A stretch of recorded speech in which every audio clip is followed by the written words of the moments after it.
Alright, anyway, let's get started. Alright, so... Well, this is the practice run, so... You got every stage you can select right away. I wonder if this normal practice run is linked still somewhere, but I will have to update the version. I edited it anyway, so... So anyway, very first stage, for most part, I'm not gonna talk about airman first in this, because I feel like it's not very necessary. You can still like sub 29 with it without any issues, so we're just gonna do the stage in order, and let's go with Flash, as we're always gonna start with Flash anyway. So I'm just gonna go into a few basics. Like, the very first thing is you don't want to jump everywhere like this. Every time you jump, you lose time, because the game makes Mega Man go slower while being in the air. So that's the same with all those jumps like this. You lose time every time you do this. So the best speed you can have is just by walking the entire time like this. So that's, you want to make sure to do this. There's a few exceptions we're gonna come through in a minute, but unless it's for a specific thing, you don't want to jump for anything. You want to make sure that each jump has an utility somewhere. So that's the very first thing you want to know. And that first utility will come right at the start. So you see when Mega Man just spawns, there's this little animation before you actually can start moving. And you can cancel this by simply doing a short hop at the very start like this. And this can save up to 5 frames if you do it properly. So it's like 5 frames every stage where you can jump, so it's pretty nice, especially considering the number of stages in the game. So you can save like pretty much almost like half a second for free if you just do this on every stage. So there's like 1 or 2 stages you won't be able to do this, but that's fine. Just remember you can do that there. Alright, so let's just go to the very first enemy. So you want to go down here, and you want to kill this enemy right here, or at least go through him. So the optimal strat is to kill that guy and go right after.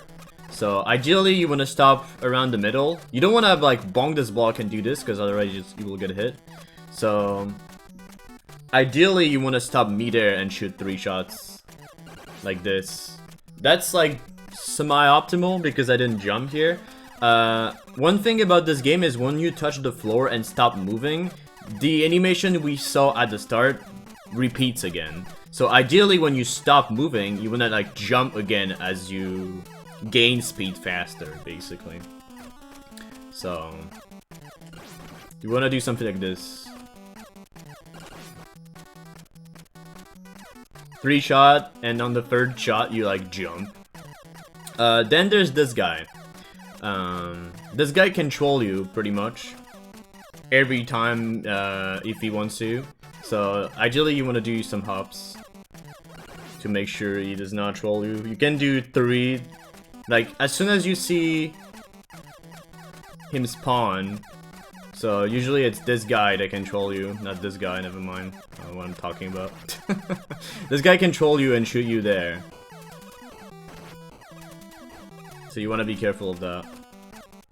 So we killed this guy. Note that if you can kill this guy, you can just do this too. You want to hit the bullet. Lose like half a second. That's alright. So 2 hops, and you dodge this bullet. You don't have to do this. It's like a safety measure. But if you don't do it, you will lose time if you get hit, because that hit is really bad. If you get hit in the air and fall back down, you lose like a second. So here I got lucky. So I'm not sure if I will have a save state that shows off this, but this guy can be very nasty. So if possible, just do 2 or 3 hops to delay. It slows you down by like between 2 and 3 frames. So it's just enough so you don't ever get hit by this guy. But if you see that the shot pattern is weird, like you can see he's shooting like a little bit differently sometimes, even as like normal shots is not exactly the same every time. You can bonk this little ledge here because you don't want to run here. There's a wall here, so it's pretty useless. So you want to just kill this guy and go to the top after that. So if we recap, try to kill this guy if possible. Or take the bullet damage. Usually the bullet is a bit hard, you want to jump from this and bonk the ceiling. So just like this. And you kill it if you can't mash it. It's faster to do this than just running into him. But if you can, don't jump and 3 shots and he is dead. I didn't jump here, but that's alright. So we do 3 hops here to delay that shot so you don't get hit, and then you kill this guy. It sounds very complicated, but it's not that much. It's just like things to remember. And then we're just gonna talk about the bonk physics too. You see I jumped to fall faster earlier to hit the bullet. That's the thing with this game, is like when you bonk a ceiling, you basically fell faster. So we're gonna abuse this pretty much everywhere in the game to gain speed. And the first time we're gonna use it is actually right here, optimally. So a few things that you wanna notice is that you don't wanna do it too early, because if you do too early, you're gonna ledge clip and you lose time like this. That's the worst, because you jump for nothing, so you lost time, and in the end you messed up the jump, so you lost even more time. But if you do it optimally, you wanna be around like here. Approximately, it's not gonna be perfect every time. I think here could work too, even here I think, but yeah, it still works. But that's what you want to do. Basically, every time there's a ledge, in that case where you can bonk a ceiling, you wanna like do this pretty much every time. Even when there's no ceiling, sometimes just like jumping from a specific spot will make you fall faster, and you will gain a little bit of time. So in that case, you want to do it. Then there's this guy. A quick note with this guy is you don't want to jump too early. Make sure to almost like bonk this wall before doing it, otherwise you will get hit by his bullet. So that safety is a bit bad, but that's alright. So make sure to be here and not here, otherwise you will get hit before you can actually kill him. Okay. Like that. That's not what you want to do. So ideally, you just like go here. You want to do like a huge turnaround instead of like trying to go as fast as possible. So kill this guy. We jump here and we bonk her head here.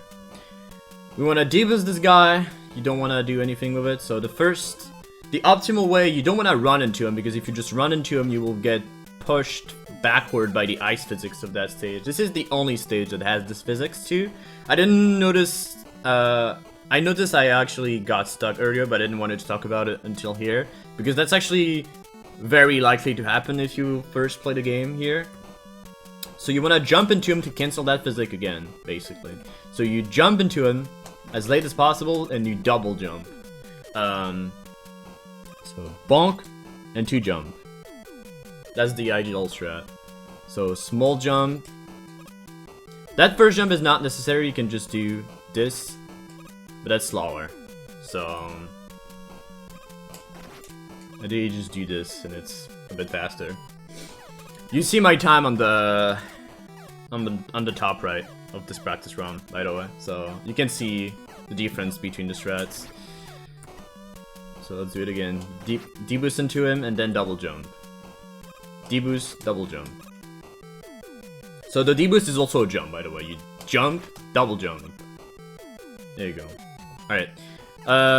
One thing with this room is you don't want to ult right away. If you do this, you will most likely get hit. It's not every time, but in the most cases, you will get hit. So ideally, you want to wait a few frames that you gain control before pressing right. So as about you're here, you can probably already press right and you will be fine 90% of the time. So here I'm fine. But if you do it too early and you get the bad pattern from this guy, you will get hit and lose time. So that's why you delay the right press. You can also do a very short hop here. It's actually a very difficult hop to do, so I don't recommend to do this, especially if you're a beginner. And you want to do that hop there too, because it's faster. And you on that bonk here, you make sure to bonk the ceiling as you gain ball speed faster. So yeah. But normally you just wait a bit and you just jump here. It's roughly the same. So here bonk your head into the ceiling here. Nothing crazy. Here you just fell. Here you want to time the shot like this, if possible. If you miss it, it's fine. You can just... you have like 3 tries without stopping. You can just do this, and that works too. The only thing is this will affect how you end the room. You don't really have to care that much about this. Like, you could just do this, and it's fine. But to be like as optimal as possible, you want to jump from here. It's like you can probably jump even later than this, but ideally it's like somewhere around here, and you want to do a big jump. And usually this gives you like the perfect amount of balance between speed, falling speed, and also good for that screen. Because you could be optimal and just do this too, and that will roughly give you the same time, but you will fail a little slower when you came into that screen, so you will lose time there.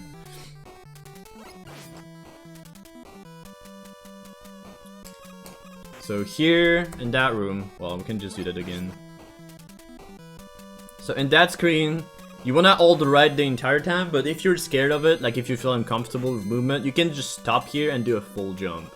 And that will always work, but that's not optimal at all. And if you feel uncomfortable too, you can just walk off there, but that's also not optimal.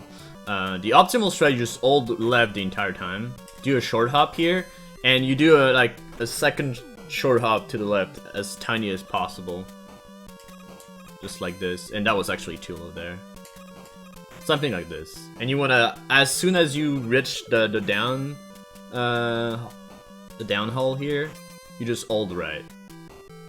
So you're ready for that screen, pretty much. And that's it. But yeah, you can just run off and that's fine. You lose like a couple of frames, but it's not that much. Like if you feel uncomfortable with this, it's totally fine to skip it. Like you won't lose that much time. But keep in mind you can save some frames if you do it here. Alright. So now that's this screen. So the baby strat, you don't really want to care about anything in there. The baby strat, you just go here and fall off that ledge. It's unnecessary here to jump because you will not reach a screen transition or turnaround.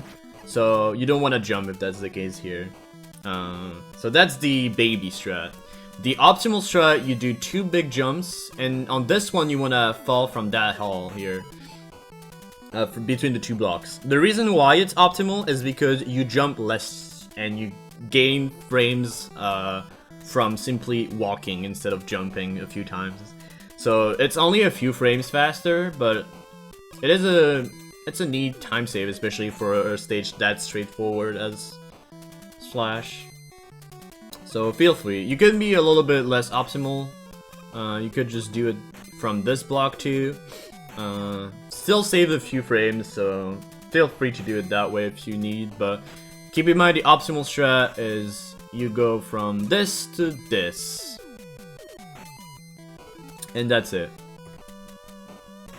So let's do it again. Boom and boom. The very unfortunate thing is to jump too early and bonk that block. Well, that was not even the right block. Like to do this. Well, I'm trying to do the mistake and I can't even do it. But that will happen probably multiple times. It's fine, it's only a few frames, but it's bad because basically you bonk.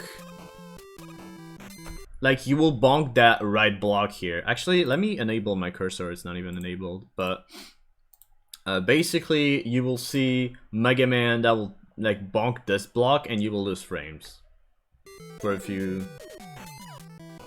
He's basically gonna bonk that block for a few frames, which loses time, but it's fine. As long as you have a decent strat, it will be fine. Alright, so there you have you gotta do this turnaround jump, which is a little tricky, especially if you first start a game.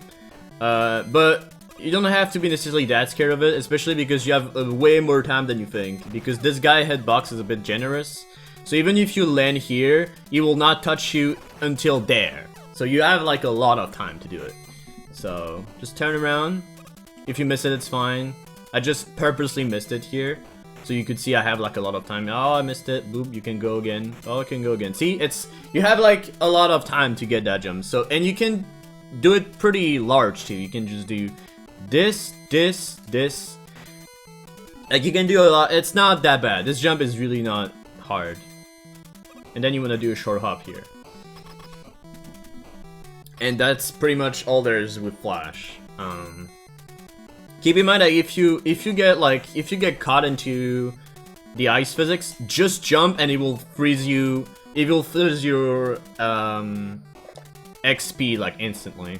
So that's the strat.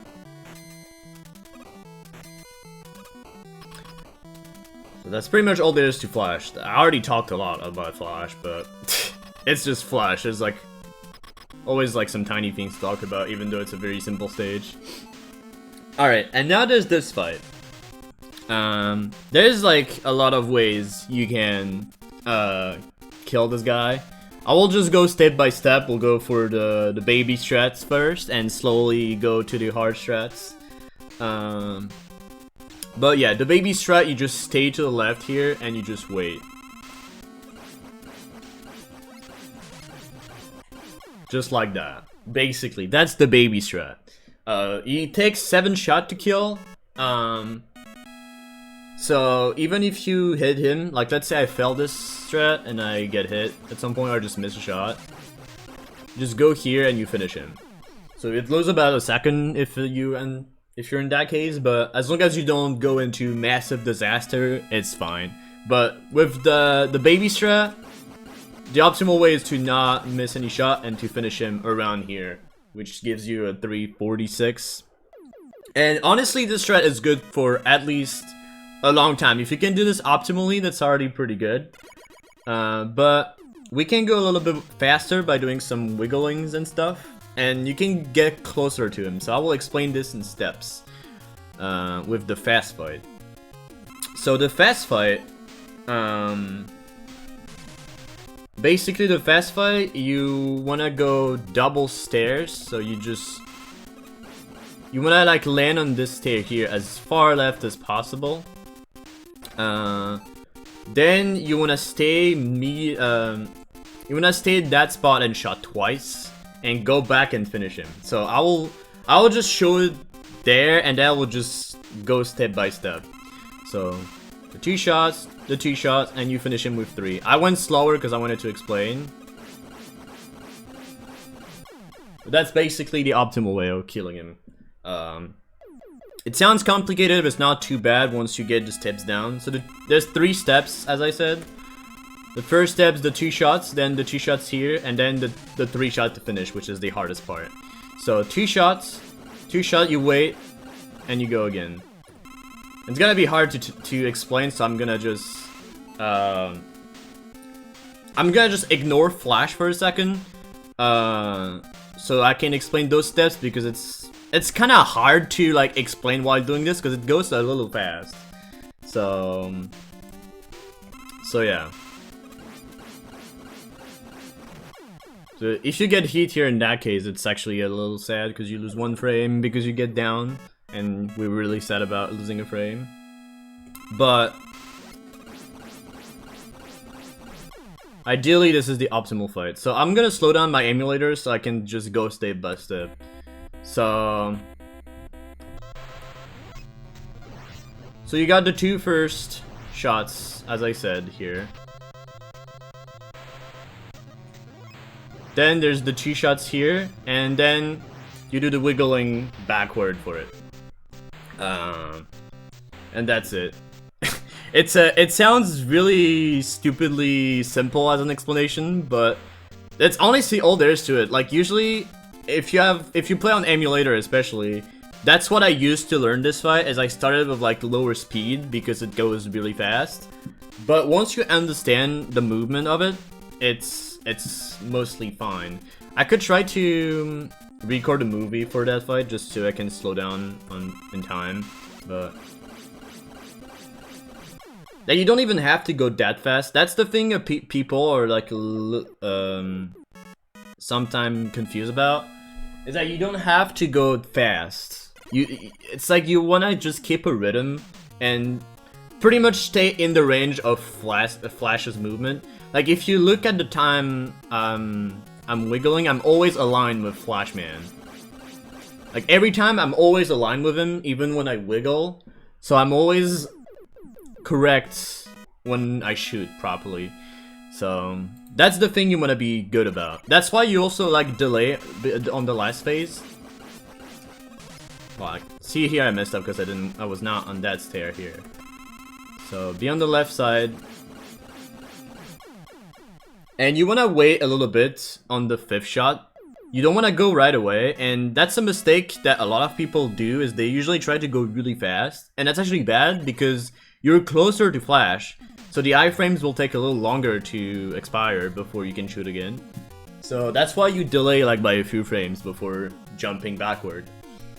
And that's it. Once you get that down, you will be able to get this fight. But I highly recommend, if you're on emulator, or even if in your console, honestly, just like watch this while having a slower speed if you don't understand the fight. Because that's the best way to learn it, in my opinion. Because it's really hard to explain this fight while also executing the fight, so yeah. But if you do the baby strat, it's alright. I can show backups in case you fail. Like say you messed up that shot. You can do some extra wiggling on the very left side to be good. It's still lose time, but you will be faster than a normal flash kill still, even if you miss a shot. So that's the only backup I know. So if there's other strats and other backups, feel free to do them. Keep in mind that the fight I did here earlier is the most optimal. I think there's nothing that's faster. I don't think. Could be wrong. You don't know, but yeah.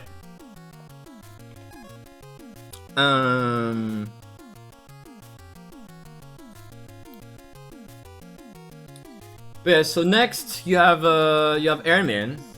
So we'll go there. So the very first thing you gotta do is go to menu at the very start. So you will have Flash on the menu. So just a quick note on the menu. Just press start. You have the menu. The menu is pretty tedious in this game. You have like 2 pages, and the way to switch to the next pages is obviously this next. I think I'm not teaching you anything here, but that page here is going to be your nightmare if you want to go for fast menus. So yeah, especially the very quick switch between up and down and start, etc. There's like a lot of switch you gotta do. But the very first thing you're gonna do is, before moving, like on the very first frame possible, well, not necessarily the very first frame possible, but you want to try to aim for it because it's fast. My cue is pretty much as soon as I see Mega Man popping, I menu. Like even like this animation, there's a few frames you can actually do this still, so it's pretty large. See, like you could have seen the line of Mega Man's, like the teleport line, and he was not even fully spawned, but I could still menu there. So that's my cue for it. So it's like, then you switch. You want to jump out of your menu too, because you accelerate faster, just like I said previously. So switch to Flash, and I missed menu, amazing. And you just A+B when you're about there. You don't want to just fell into the pit, that will be unfortunate. So you switch to Flash, A+B from here. Then you want to make sure to not slow down at all the entire time. And I want to already cut some useless jumps that a lot of people are doing. Just waste frames for no reason. So for example, this one here, you don't have to jump. So, forgot to A+B. Alright, so from here, you don't have to jump. You just hold right and you will never die. So that's this one here. Also, this jump sounds very tricky, but it's absolutely not. You have like, you can do a middle jump and it will still be fine. You don't have to jump that big to get there. And this one is also very particular, because a lot of people, when especially they first start, they do like a very big jump and it's completely unnecessary. Because the spike hitbox is like taking time to appear. so you can't just do a small jump and save like a few frames. See, I didn't even like, I barely jumped here, and it was still fine. You can just jump on the spike basically, and you will not take damage unless you have to slow down at some point. But if you didn't slow down, you basically will be fine every time. There's no problem with that. Then there's a tricky section. Well, it's not very necessary to, I mean, mandatory to take 0 damage in that section, but it's preferable, I'd say. So if you can't do it, it's pretty tight. You wanna like jump from around here to the next block without taking damage by the spike. The good thing about this route is if you fail, you can menu right here and switch to Buster. So that's nice because then you can have a safe strat where you just like deboost that first spike, menu here, and you just do one. Actually, you can even cut that one. Like you could just do this, and they could deboost from this one, and that also works. But you only take damage once instead of twice, because people could also do this when they just ignore both. They just like deboost from this one and deboost from this one. But the optimal strat, you just don't even take damage at all, basically. And if you are in this situation where you just die because you jumped too early, you can menu to be good. So let's say I get the first one, I miss this one. You could menu to basically dodge that. But that's kind of hard to react, so as possible, if you are uncomfortable with this, just like menu after that one and take damage if you feel like it. It's fine if you don't, if you take damage. Honestly, people kind of make a big deal about this, but it's only like 1.5 seconds that you lose there. And unless you play at very high level, it's not like a big deal. So, but usually you just do that one. I swear my menuing is really bad right now, but yeah, there you go. But yeah, try to not take damage. If you can, that's good. If you don't, just take 1 damage and pause buffer. So yeah. We'll just do it one more time, so I can save state. Alright, there you go. So, as you stand here, you want to kill this guy first on the left. Oops, on the left. And then you kill the monkey or whatever that is. And then the cloud section. Alright, so there this is like probably the scariest part of the entire run, legit, until YD4. It's like, this part can kill runs, especially if you play in races, very quickly. So, I'm gonna try to explain different strats. So the very baby strat, you just don't even care.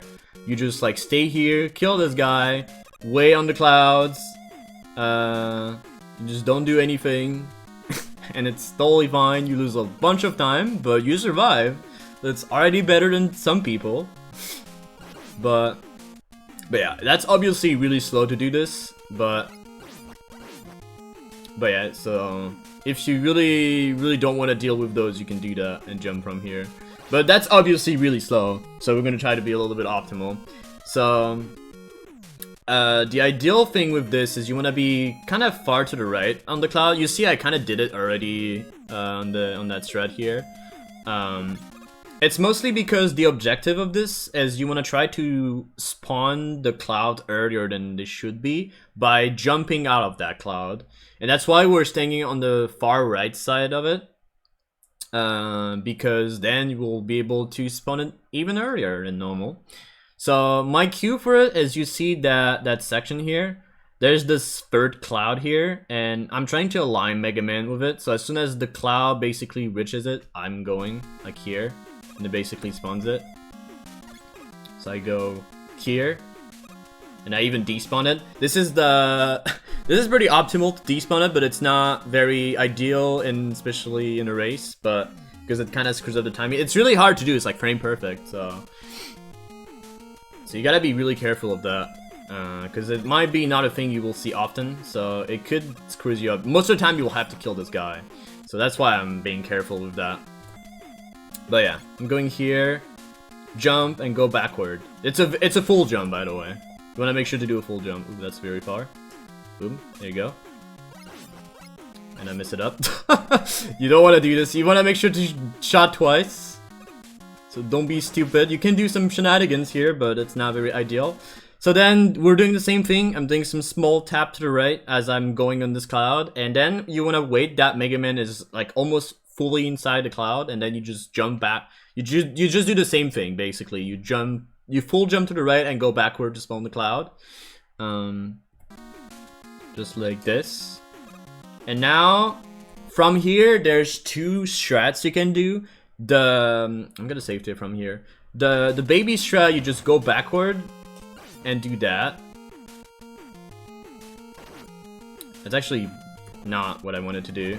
But yeah, basically you want to make sure to not get hit by the zap as you go here like this. Well, I'm trying to explain it, but it's like I spawned it really well, so it's like really weird. I'm gonna do the save state again because it's actually not a good save state. Let's save state here. You don't want to be too early too. You want to make sure that you actually see Mega Man before jumping. That's the strat. Just like that. But yeah. You can just dodge that and kill him that way. That's what I wanted to show. I'm not used to those strats, so that's why I'm failing them a lot right now. It kind of messes up the cycle, but it's way safer if you know how to do them. So there you go. Now we can kill this guy. And now we're safe. So now we're just gonna wait for that cloud. And I mess it up. I told you guys I'm not used to that strat. But ideally you just do this. So you can do that if you feel scared of that zap. And then adjust accordingly to what you can do here. So full jump, you just wait there. Go here and you pause buffer here. The pause buffer will reset your velocity speed, so you will still make it, basically. So that's a very good thing to use, especially if you feel not good with that jump here. I'm gonna show it with the optimal strat, because that strat is a bit YOLO, honestly, as I don't really know how to do it. I know it's way safer, because you don't really deal with the zap. It's especially good if you don't know how to jump mash properly. Because if you can't mash good, it's not even mash, but it's just, even sometimes dealing 2 shots can be a problem while jumping, so I know that because I had those issues when I first started the game 3 years ago, almost, but yeah. So, optimal strat, 2 shots here. You killed this guy. And then my Q is around when the cloud is aligned, like the left side of it is aligned with this part. It's usually when I jump. It's a little late, actually, but it still works 90% of the time. Like here. It's actually a little earlier than that. But it's usually by feel. Like, you see the 2 lines. Before I used that Q, but I feel like now it's more like the alignment between this line and this line. You kinda have to imagine a line between the 2 clouds. And usually when the line is something like this, when this cloud is like around here and it makes like a straight diagonal, I usually do that. Like I jump from here, basically. I'm gonna do multiple times that jump, but it's usually where I jump. And then you wanna make sure to at least get 1 shot as you fell down. It's not mandatory, but it makes that part way easier if you make that shot. So it's not that bad to do. It's like you have a lot of window for that shot. Ideally, you just aim for the bottom of that cloud. Like you aim here. That's where you want to aim usually. And see, it works. You have window for it.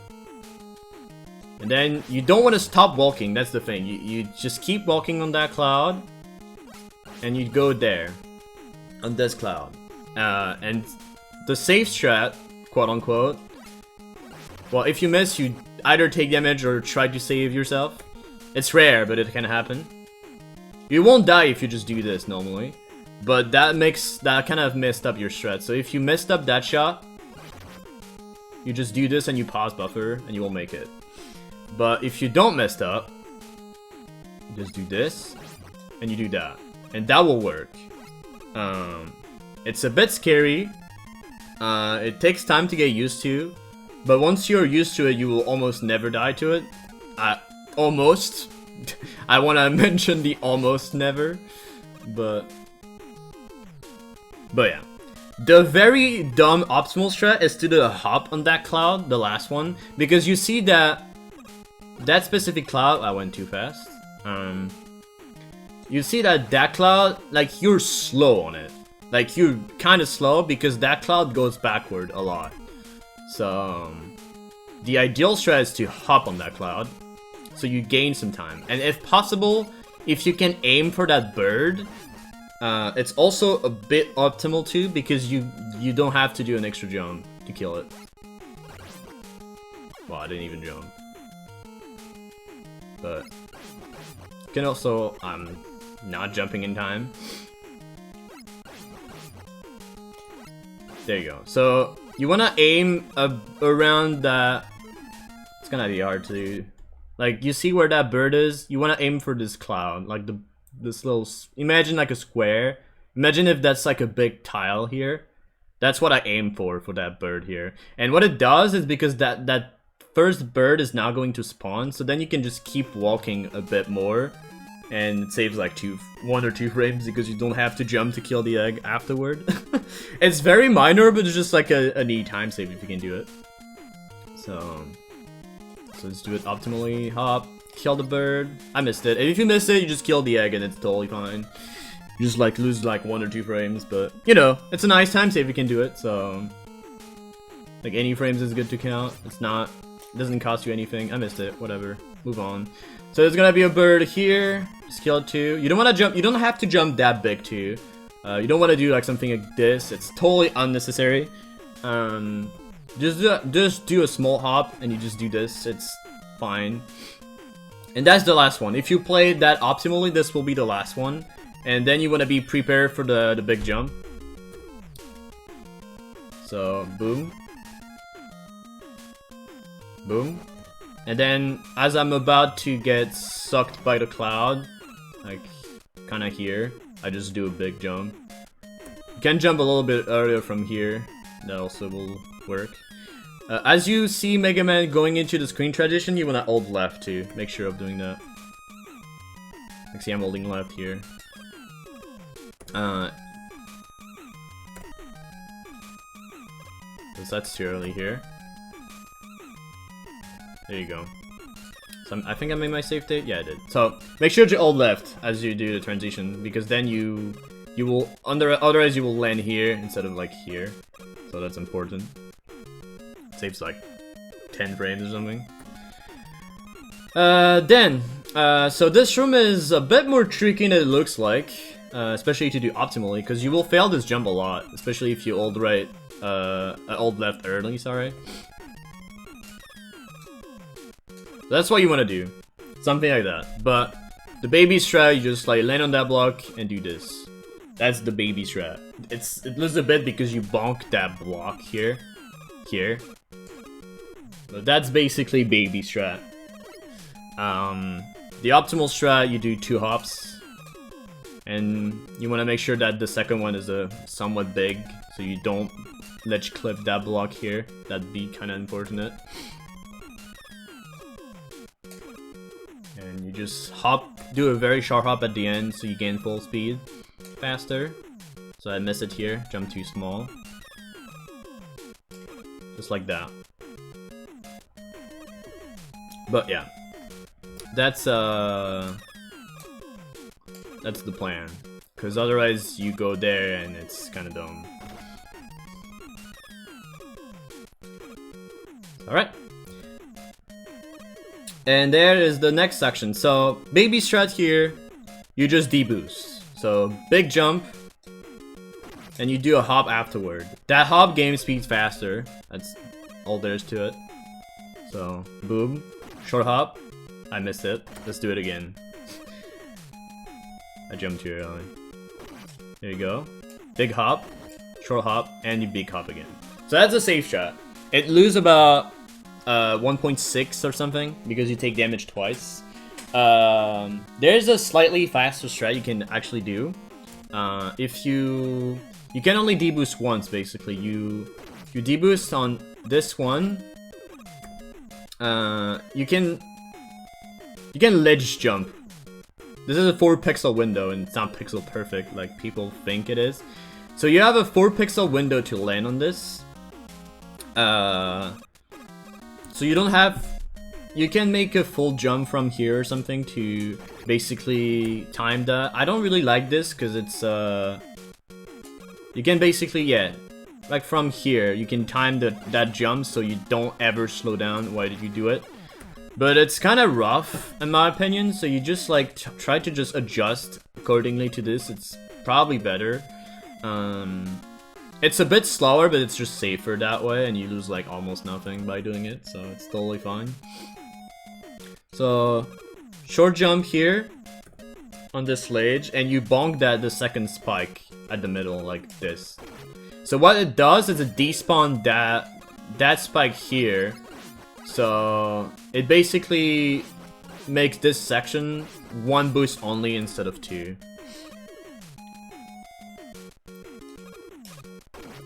Because you can just run into there into iframes. So it saves a bit of time. It's not very...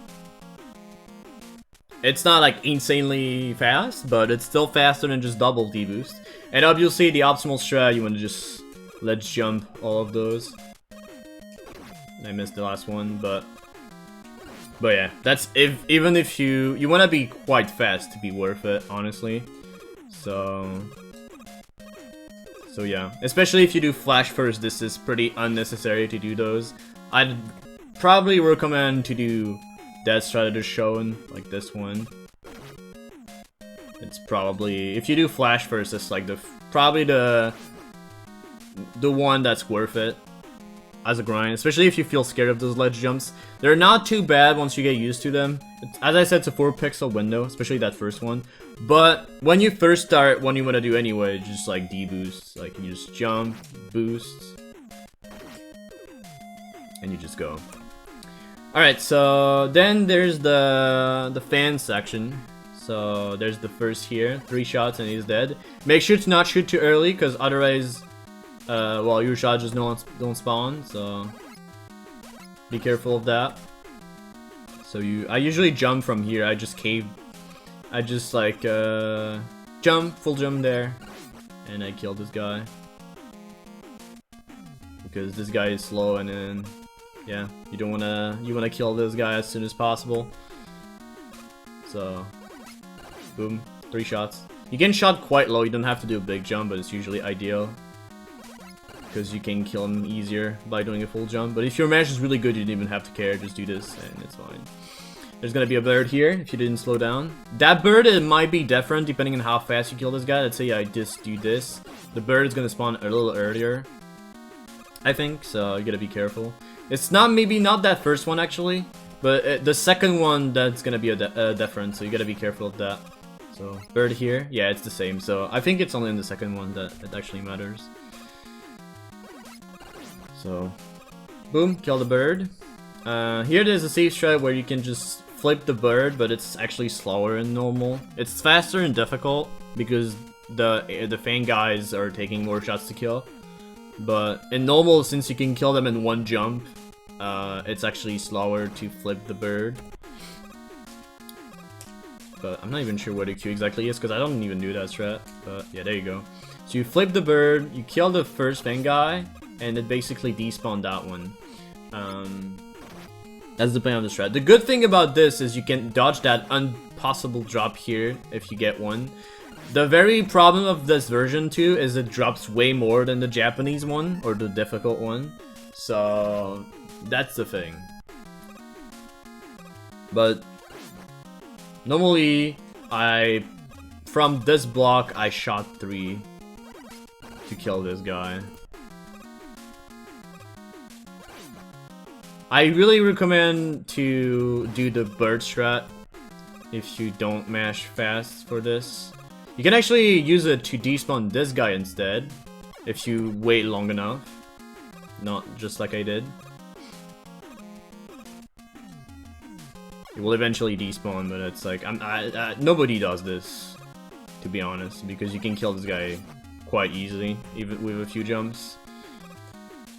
That's too early. The Q is about here, like by the end of this little head guy. Just do it here. Do a turn back. There. There you go. And then you can kill this guy. That's what I wanted to show. It's way slower to do it that way, but if you're really scared of like shooting like from here and then do shots like this, I don't know.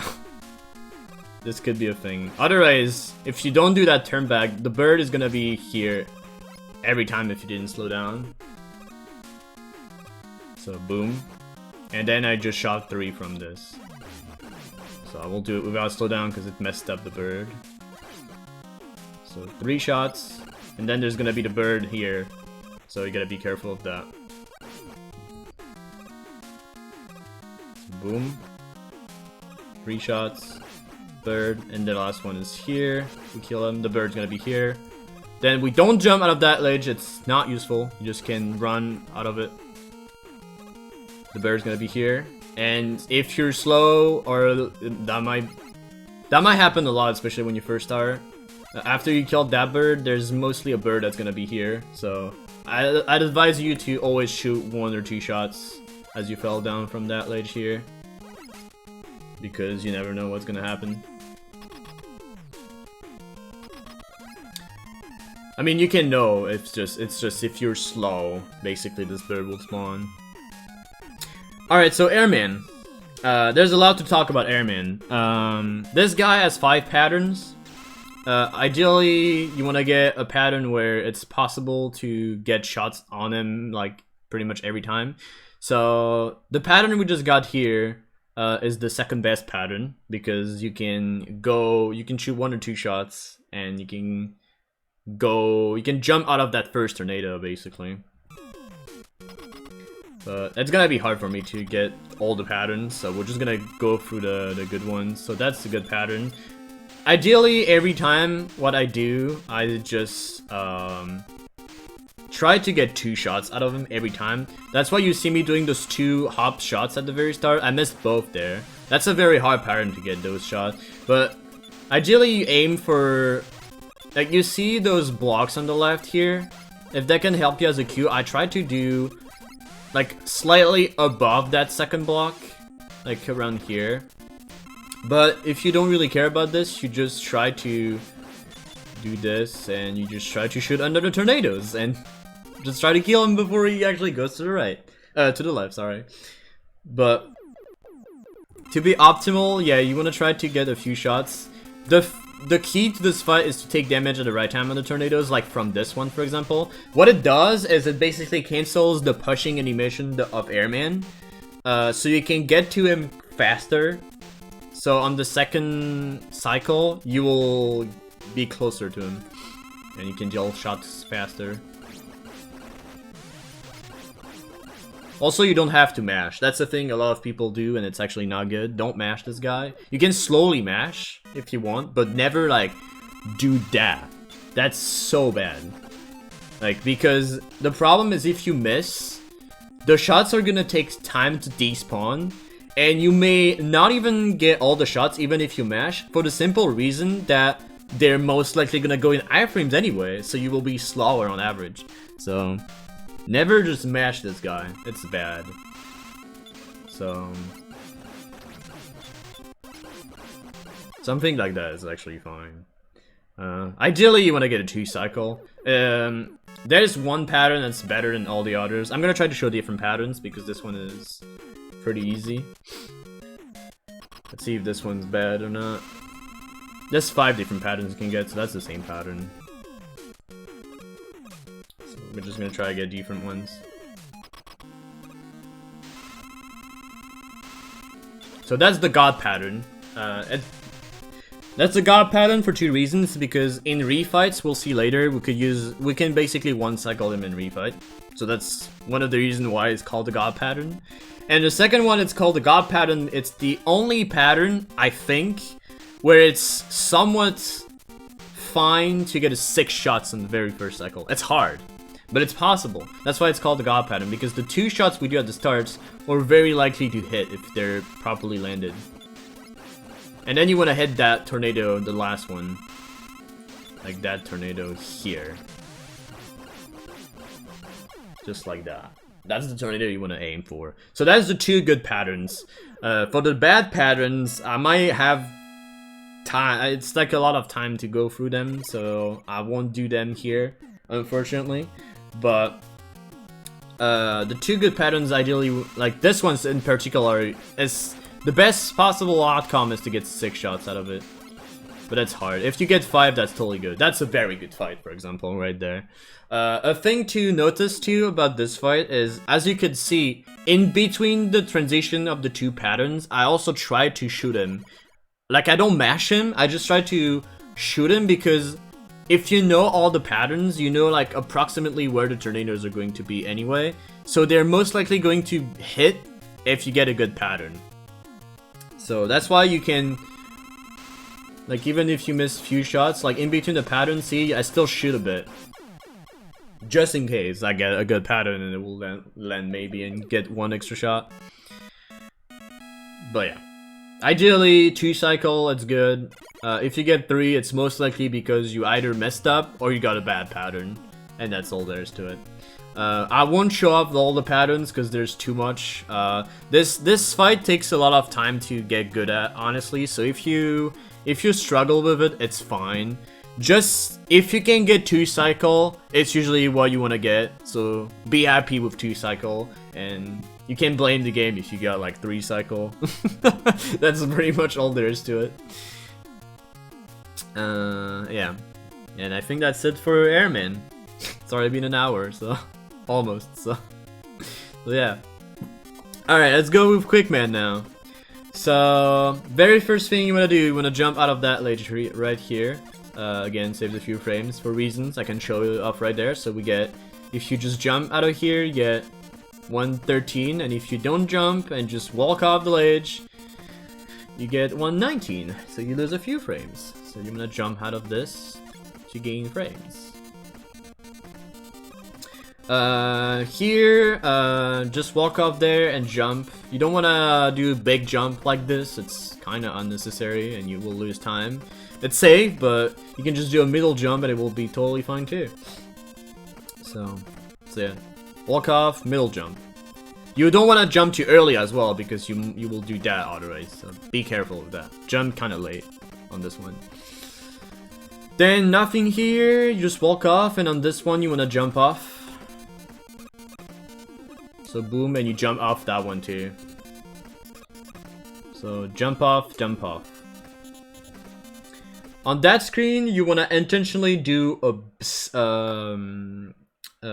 ledge clip and intentionally. So you do a very short hop there. So you clip that ledge.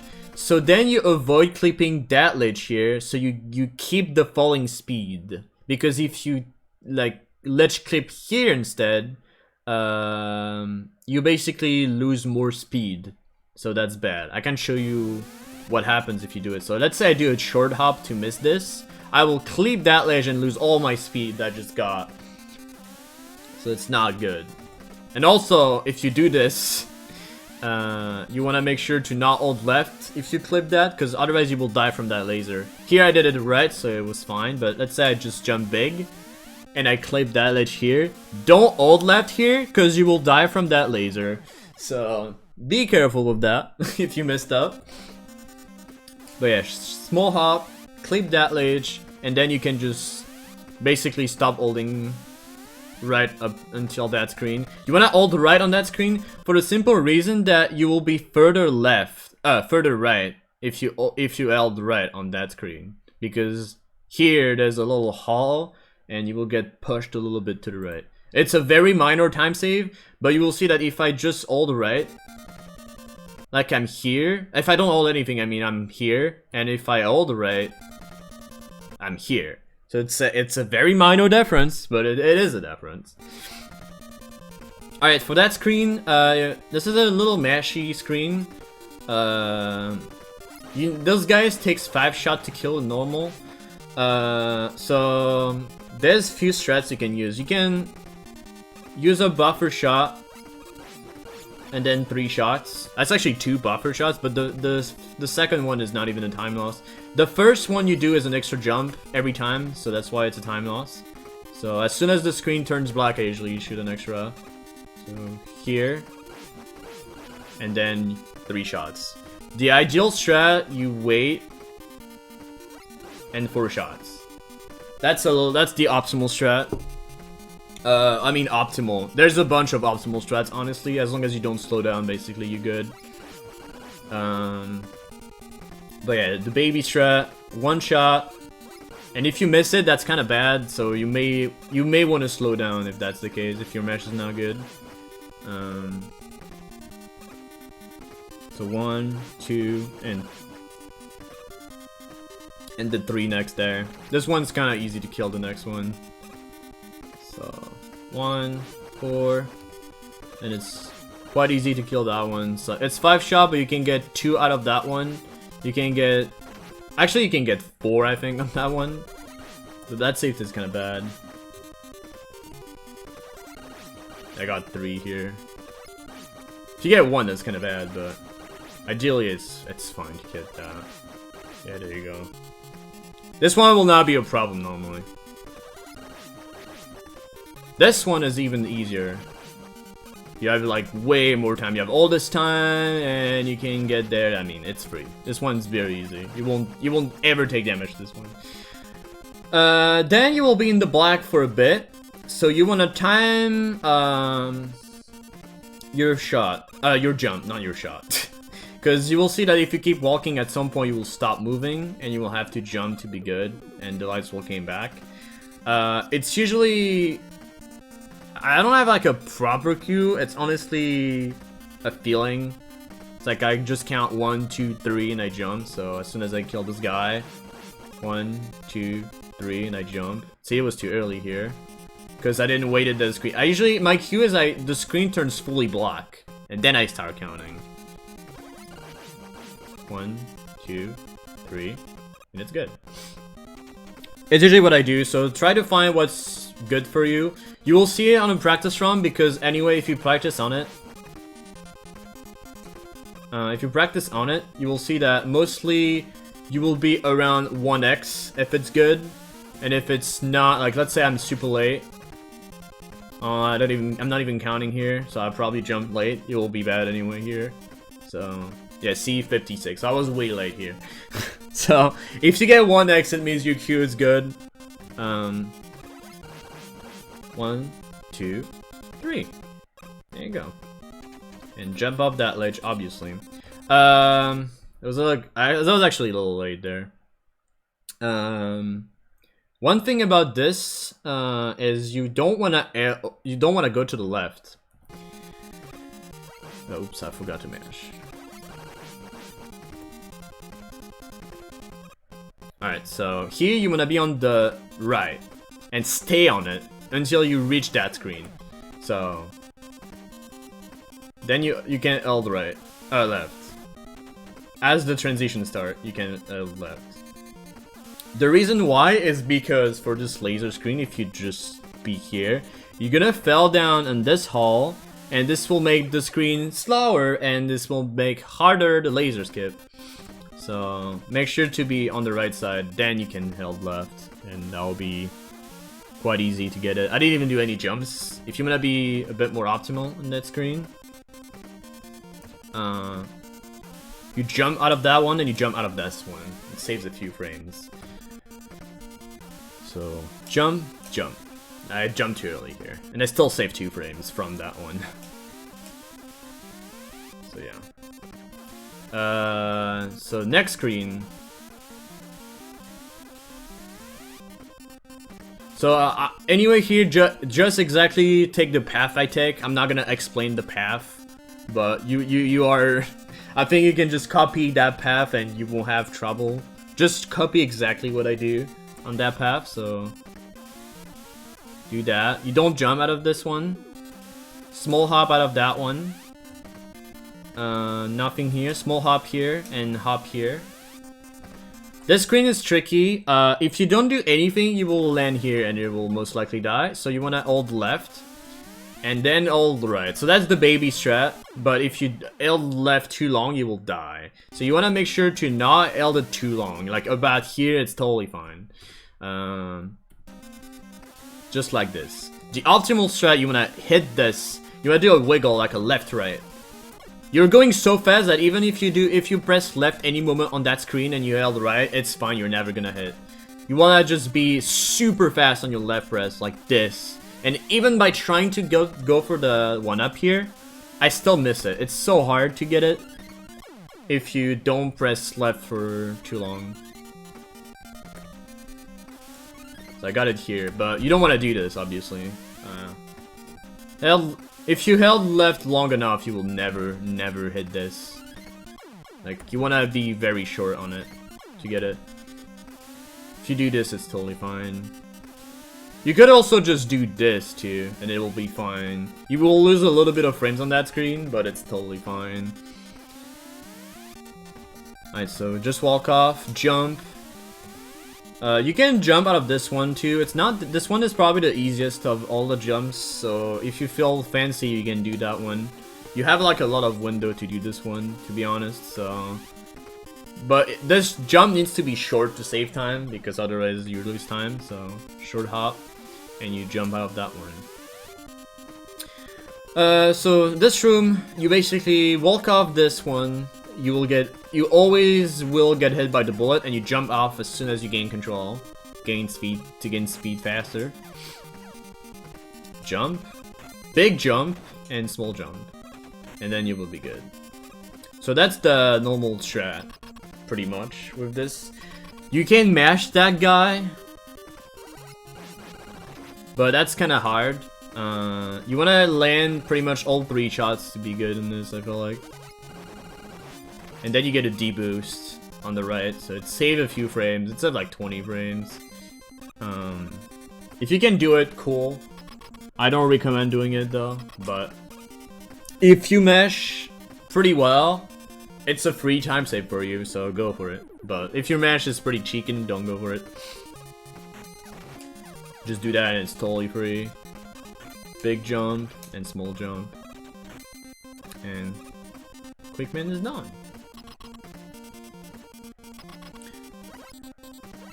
Alright, so here's the fight. This guy has 3 different opening patterns, so you want to be reacting to each pattern. So the low pattern is the worst in that case. Well, let's start with the low pattern then. Actually, that's maybe not a good idea. Let's try to get another one. So that's the high jump. So high jump pattern, ideally, you want to make sure to get 4 shots at the very start. So with the high jump, you see it's a high jump because he goes all the way here. And what you want to do when you get this pattern is you want to try to hit him there. And every time you do this, even if you miss the shot, you will get back. You will be back to the left here, and he will go to the right every time. So. And then you time all the shots. You don't want to mash. Mashing is awful in this fight. Never mash. Like, you don't want to be standing too long though, so... Boom. 1, 2, 3. And on the 3rd shot, usually it's an A plus B. Because you just go there and you will land the 3 or the 2 last shots, depending on how the fight went. So, I'm gonna just try to fight it normally.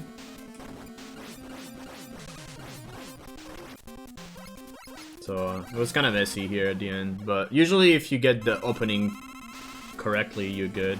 So I messed up 1 shot. So the thing with Quickman I'm gonna try to show you too is he goes to where you go. So if you go right, he will go right. If you go left, he will go left. So if you're on the right side of him, he will go right.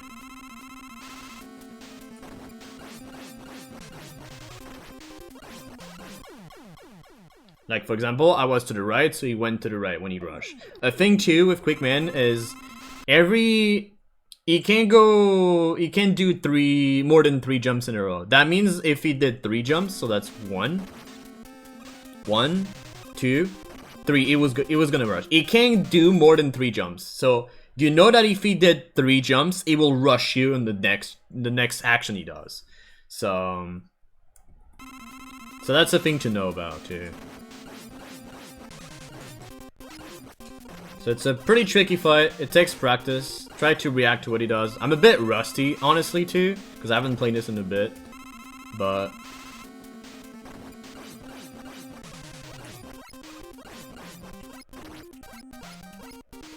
so yeah. So see, he always tries to catches you at some point. He will try to. Every time he jumps, he always goes close to you. He never goes on the opposite way. So that's a thing to consider. Let's try to get a different pattern. I'm not sure if I waited long enough, but I'm gonna try to show you all 3 patterns in that case. So that's again the high jump. So I'm gonna just try to load again to get a different pattern in that case.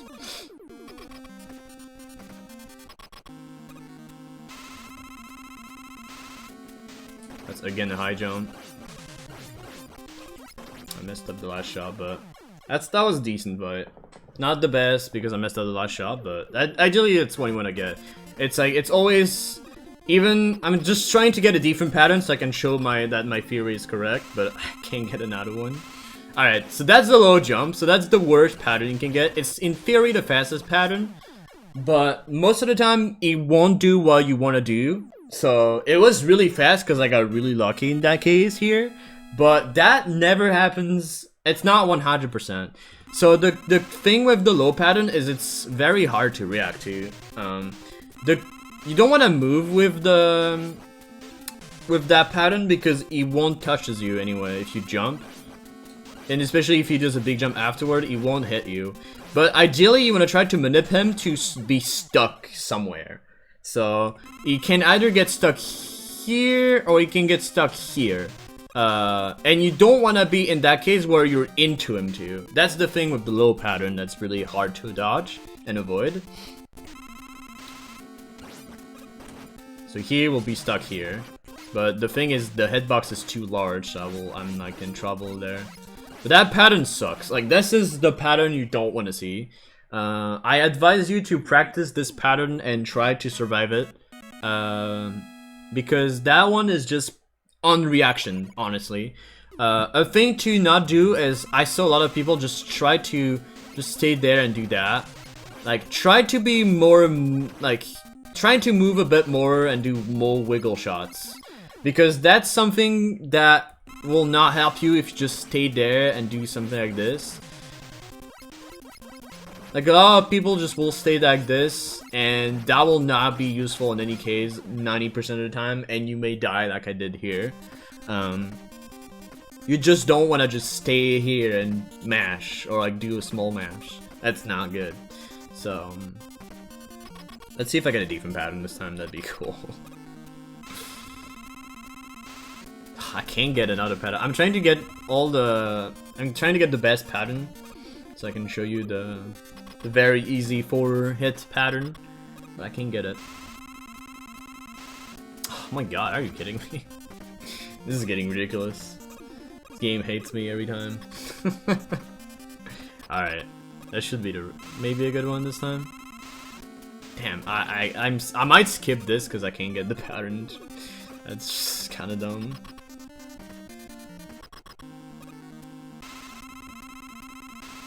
Oh man, that's a low jump again. Alright, come on, quick man. There you go. All right, and I didn't save Tate. God damn it. Hopefully I get it again. Nah, I didn't save Tate it. God damn it. That's annoying.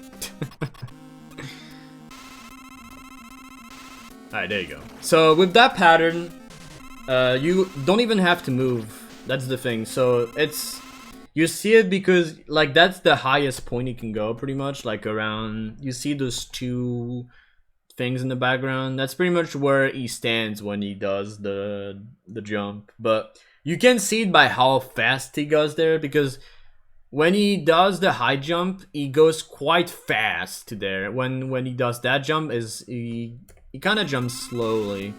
It's hard to explain, but if you practice, you will see the difference pretty easily, I think. So you just jump into him and shoot like that, and you will pretty much every time do that, and you can do things. It's a very easy opening pattern. So shoot 1, 2, 3, and the A plus B every time at the end. So boom, boom, boom, boom, boom, and then you just try to finish him. Basically, that's it. I'm gonna try to get a good fight so you can see what a very good fight could look like. That's a little better. Still not that optimal, but that's a bit better. But you see, it's like, it's just about trying to catch his movement. It's like, if with everything I said, just try to practice the second half and react to his pattern. As long as you don't die and don't take millions of damage, the fight is usually quite fast, so you should be good.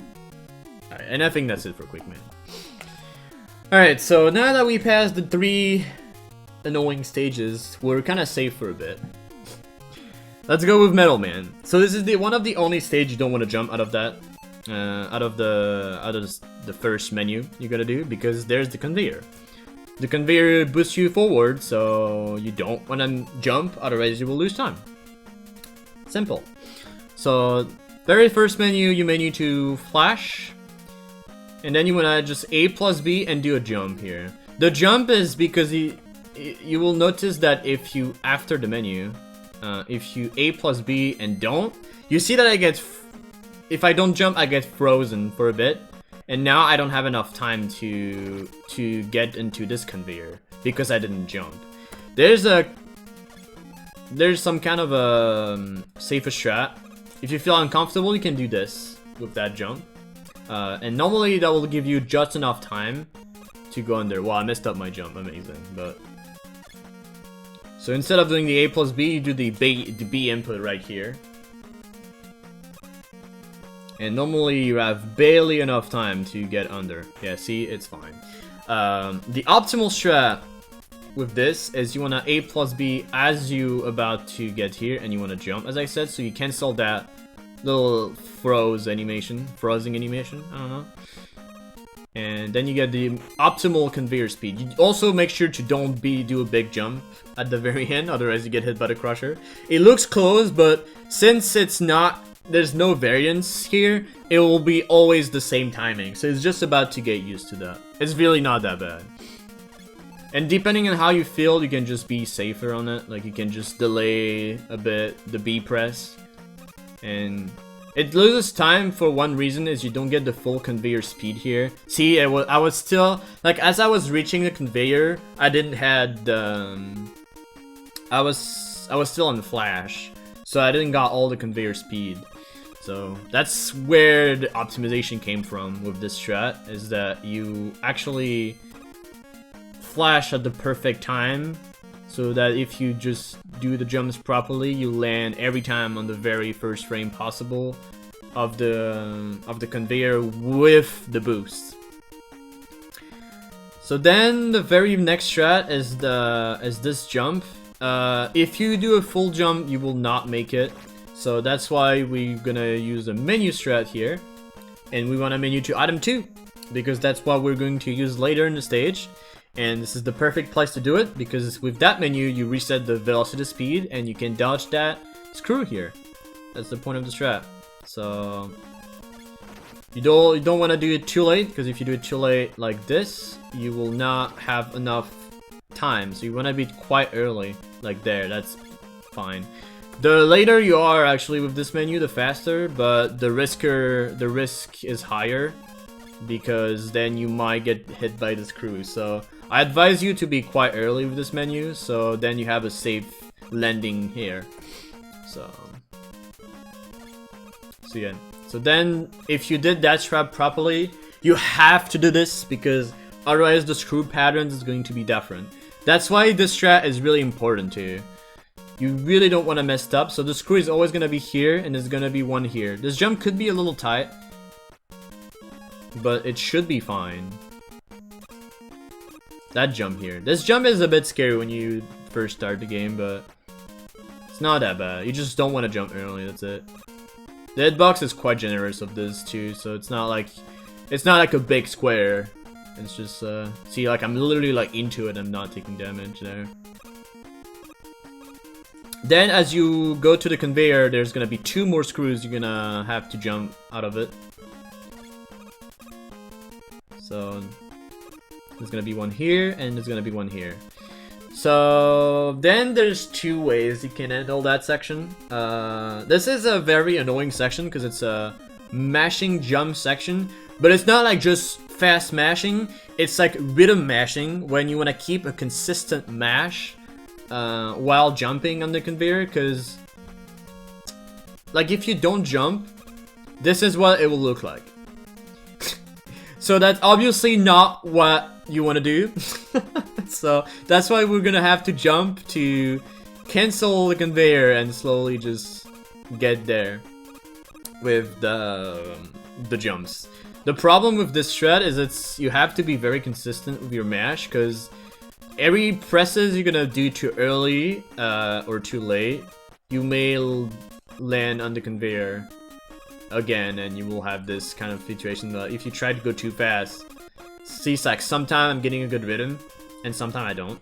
I will show you what a good rhythm looks like for that section. I'm gonna try to make a good save state.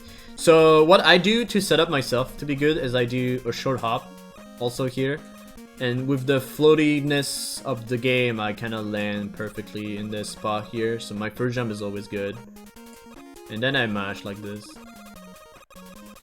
So it was not that optimal, but it's decent enough. So if you can do this, it's fine. You don't really need a quick mash, honestly. You better have a slow mash in that section and a consistent slow mash than a fast mash, but inconsistent. Because if you're too fast, what happens is you're just gonna miss a lot of the opportunities to jump correctly, and you might just ends up missing some jumps. Like, instead of maybe having 12 jumps, you may have only 10, and you will lose time. So the lesson to learn here is just be consistent with your mash and you will be good. So out of this, you want to do a big jump because you don't want to land on this conveyor anymore. Each time you land on this conveyor, you lose time. So even if it's for 1 frame, you lose time. So see, that was not that optimal here. I stopped for a bit. This one is a boost, so you just want to land on it as much as possible. And you want to jump out of it as late as possible, but not too late, because otherwise you bonk this, which is bad. So you don't want to bonk. So you want to kind of jump from here, so you avoid that bonk. So that. And then you do 2 hops, and the last one is a big hop. So small hop, big hop. Small hop, big hop, big hop, big hop, big hop. And you go. So I'm gonna try to have a better save state for that section. The save state's kind of bad. But yeah, so small hop, big hop, small hop, big hop, big hop, big hop, big hop. It was 2. You want to make sure that hop is not that small though, like that one here. Because if it's too small, you're gonna do the mistake I just did there, is I clip the ledge and I'm losing my full speed. So you want to be careful about that. Also, the reason why we bonk this is because that conveyor works in both modes. Like, even if you hit your head into it, you get boosted by a frame a little bit. You see that I'm getting moved a little bit by like a pixel to the right by just bonking my ceiling into it, my head into it, the top one. So that's why you want to do big jumps like this, because it actually boosts you forward by like a pixel every time you do it. So what you can do too is this too. I just realized you can do a big hop and then a small hop at any point. The small hop can be done anywhere, but ideally you just want to do it here because you will not be able to hit it here, so you get more conveyor speed.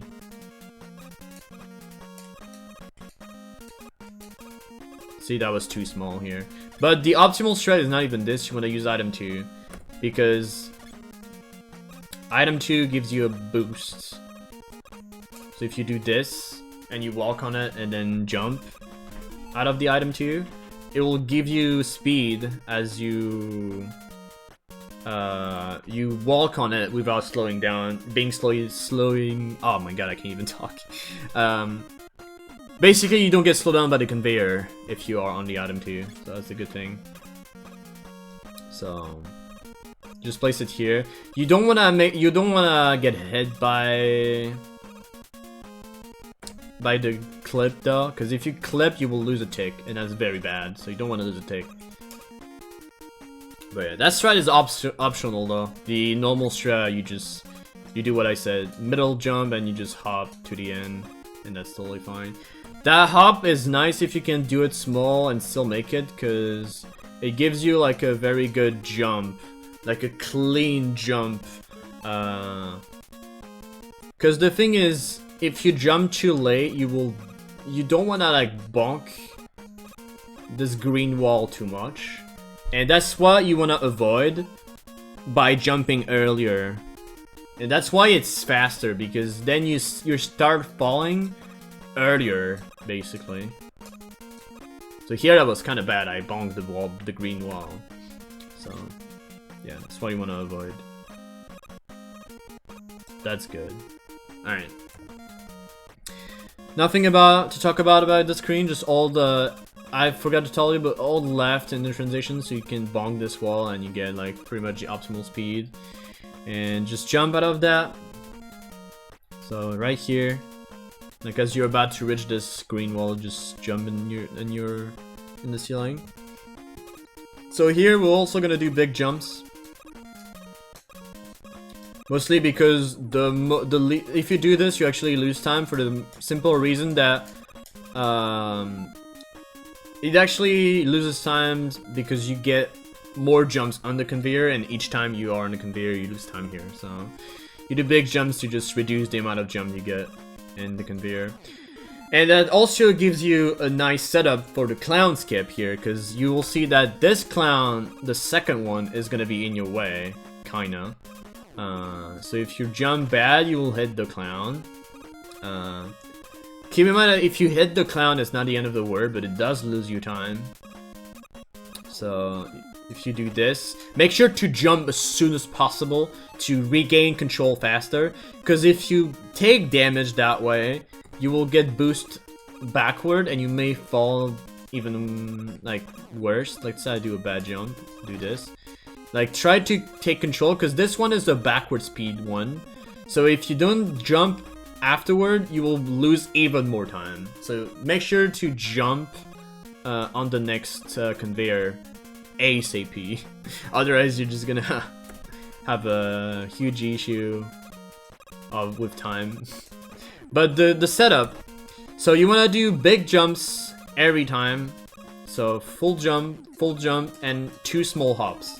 Like, not like the smallest possible, but kind of close to a middle hop. That's my setup, at least. I do 2 big jumps and 2 small here. And usually, even if it looks close, the 2, you're gonna get kind of clipped if you got a good jump by this conveyor, and you will like go super fast and you will dodge the clown. If you land here anyway, you will dodge the clown 100%. But if you don't land on it, you may get hit. That's the thing. So that's why you don't want to jump too high. So see, I still bonked and it was still fine. Like the window is a bit larger than you think. So once you have your setup, it's good. 2 small hops, and there you go. So here, depending on the situation, like depending on your strat, you may want to do something different here. So if you're perfect on your ammo, like am I right now, you want to place this item 2 as early as possible, and the earliest you can get, if I can get this clown skip again, here you go, is here. Then there's gonna be monkeys in your way, and you want to just jump off screen, because what happens is when you jump off screen, what happens is the monkeys are gonna be here, and when you jump, the game thinks you're here. So obviously, because you're here, the monkeys are not here, and you're fine. That's pretty much my explanation of it, at least. It's not exactly what happened. It's just like a classic screen warp thing.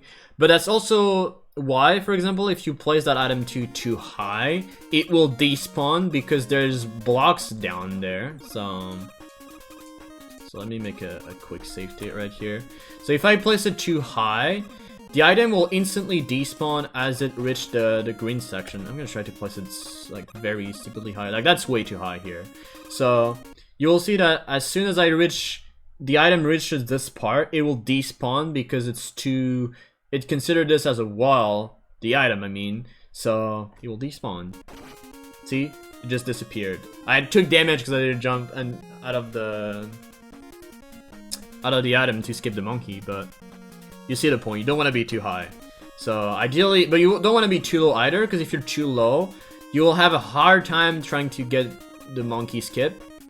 So here was like barely fine, but you see that it's really tough.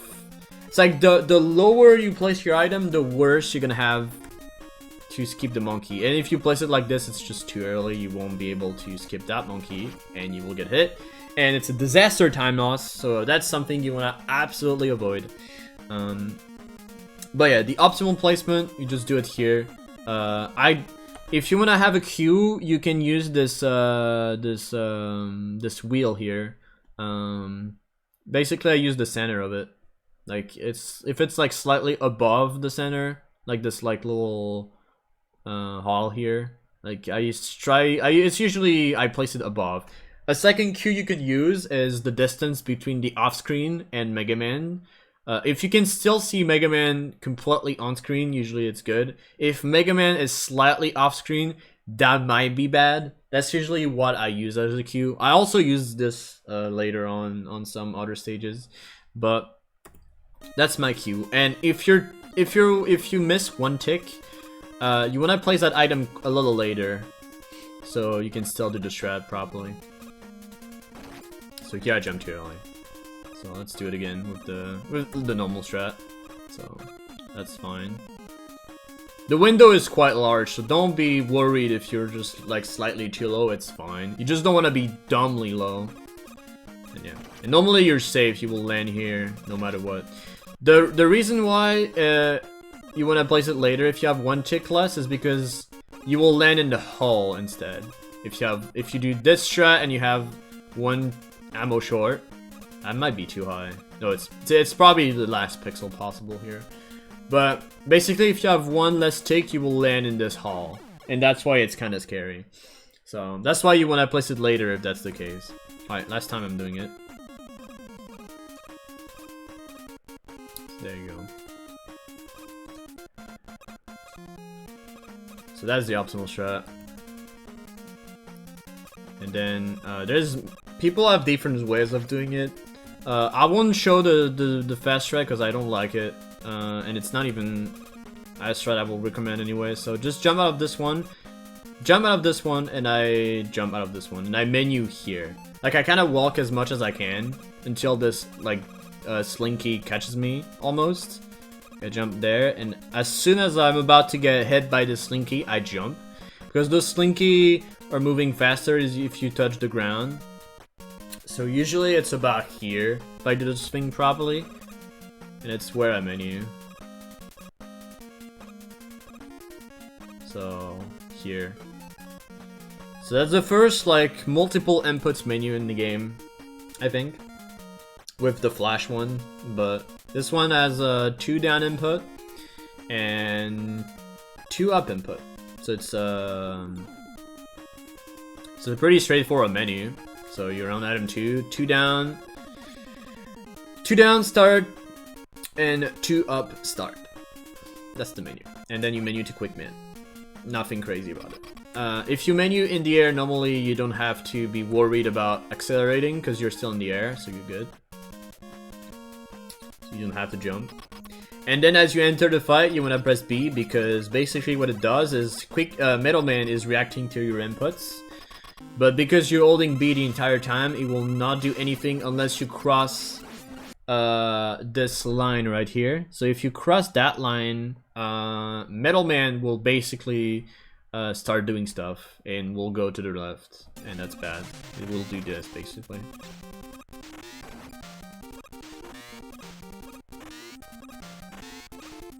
So yeah. So that's why you want to avoid. So you just want to stay like close to this, but you don't want to cross it. And by doing this, you just keep holding B and kind of like stay. The first jump is a big hop. So big hop while holding B, and you just do small hop to the middle without crossing that line here. You want to stay like in this block here, and you just do small hops. So the as you press B, the auto fire feature of the game just like does the work for you. And it's a very easy fight, so you won't have any trouble with it. So I'm not gonna bother explaining too much about what happened in this fight. But yeah, just do this. It's really not a problem. So next stage, bubble. So first thing you're gonna do is gonna switch to item 2. So this is a bit complicated because you don't want to be you want to make sure that your placement is good, because if you're too low, you're gonna hit this frog right here, and basically the whole strat is ruined. So also the item 2 menu is like your buster 1 up start, 2 up start. It's pretty easy. But yeah, this menu, I'm not gonna stay too long there because it's the stream probably doesn't like it too much. Hopefully it's still visible though. I think it's still fine, but yeah, you never know. So ideally this is the optimal placement. If you're struggling, I advise you to do it this way.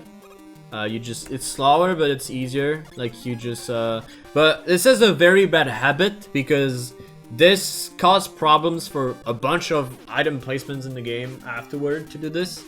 Like you wanna learn to like place an item and land on it like this as soon as possible. The reason why is because this is a huge time save and a lot of spot to being able to land on an item like this. So as soon as possible, you really, especially for like Crashman we're gonna see later, drop this kind of placement as soon as possible, because that's simply a time loss every time you do it. So yeah, the save strat, I kind of mess around here as I was explaining it, but you just land on the item, which will spawn this frog here. Then it's a very laggy jump, and then you just hold the right the entire time and you won't get hit. This is a very laggy strat, so I won't recommend this strat. But it's somewhat safe, I'd say, if you do it. But the optimal strat is way easier in my opinion, because you don't have to bother about avoiding anything. So optimal strat, you basically place the item, not that high, and you're just gonna walk to spawn those little frogs, and then you just time the hit here. So spawn the frog, you go backward, and as you're about to like leave, like Mega Man is like after the frog, I just hold the right. I was like a little early there. Like there. And you get hit, and you're totally safe here. You won't get hit whatsoever. So once you learn that timing, you're totally fine. It's like it's a little later, like there. Boom. And every time, safe. So here you can despawn those. It's about how fast you can do this. You can be a little swaggy, and if you can do this, bonus points your swag. Congratulations. It doesn't save any time, I don't think. But I think it spawns the frogs a little faster, so then the frogs are not spawning there, I think. But I'm very unsure about this, so that's why I'm very cautious while talking about it, because I'm not sure. But the strat is usually something like this. Yeah, just time this. Very, very not a problem if you can place this item properly. I think it also works if you do this. It's harder, so I'd advise you to walk first to do it. You can just do that. And that will work normally, I think. Yeah, it works, so yeah. You can do both strat, and this is way faster than the somewhat easier strat that I just showed that people think it is. I don't think that is easier, in my opinion, and it's way... This strat is way less scarier, because it's more about getting hit on a specific timing, and then you're just completely saved the whole time, so yeah. In my opinion, that's better. So next, we're gonna have to menu. So there's two spots you can menu. You can menu right here as soon as you reach this point. So when you're mostly gonna land here around when you are in the item 2. So you will fall down, and then you will probably bonk your head here. So I usually menu here. I bonk my head, I menu, and it most likely works. Like bonk head, and then I menu. So that's my usual room of menuing. People usually menu somewhere else. They usually menu on this room. So here you want to do a double jump. A very quick double jump. The reason why is because the first one gives you back your speed faster, and the second one is to gain speed faster while falling. It's not necessary, you can just do this too. Like you could waste time and just jump here. Or you can simply don't jump at all, which is also fine too, but you lose a lot of frames of movement. I can show you the comparison. If I'm jumping and just falling here, 230. If I do and don't do anything, 233. So I lost like 3 frames. It's minor, but it's a nice time save if you can get it. Yeah, 225, there you go. So I lost like 8 frames. 7 frames, sorry. But yeah, so double jump, and you jump out of this. And if you didn't menu, you menu here, basically. I feel like this is kind of harder to do it this way, because the turnaround has to be quicker. So that's why I don't do it here, so, but it's pretty much preference in my opinion, so do whatever. Alright, so here, there's a Q, you want to do a big jump. The Q is usually the 5th dot, like this one, so as soon as you reach it, basically you full jump, and you will be fine. I'm gonna try to show that Q. So it's like, you see those dots, there's like 1, 2, 3, 4, 5 dots. We're not counting this first one. So it's from here. So 1, 2, 3, 4, 5. So it's here. So that's the place you want to jump. And it's usually a full jump, and that works. So, like that. That was too early. That. There you go. And then you hold right as you transition off course. Boom. Alright, so this room is a bit tricky, especially if you want to be optimal. The baby strat, you just walk off and do this, and you kill it like this. It's actually bad for 2 reasons. You create lag, so that gives you a chance of getting delay scrolled because of the music. So you gotta be careful. Like the delay scroll, basically, it's a death that can be caused by a glitch. Because of bunch of, like, to the sake of this tutorial, I won't go in details because I don't even understand all of it myself. But it's basically caused by a lot of factors like music and lag. So yeah. Basically, you may get a drop from killing that shell, so that's why you want to dodge it, if possible. Or you can kill it early too, to dodge this. Like, you can do this, and that kind of fixes the problem. So this, you land B and A plus B as you hold diagonal, like this. Well, that was too early then. So boom, boom. You can see my inputs down there. It's like boom, boom. So that's the baby strat, if you want to do it that way. But the fast strat, you do a hop here, so you gain speed faster as you land here. So you hop, B, and you go. And you don't even have to kill the shell. It saves like 10 frames to do it that way. You can be even faster if you don't even slow down with the middle blade. That's like a little more dumb. So there's 2 ways you can do this. You can A plus B. So let's try to do that. So you can... I can't even land down there. Alright, so A plus B. So it's, you see I didn't even slow down. Or you can just diagonal shot that way, which also works. But it makes the skips harder, so it's up to you.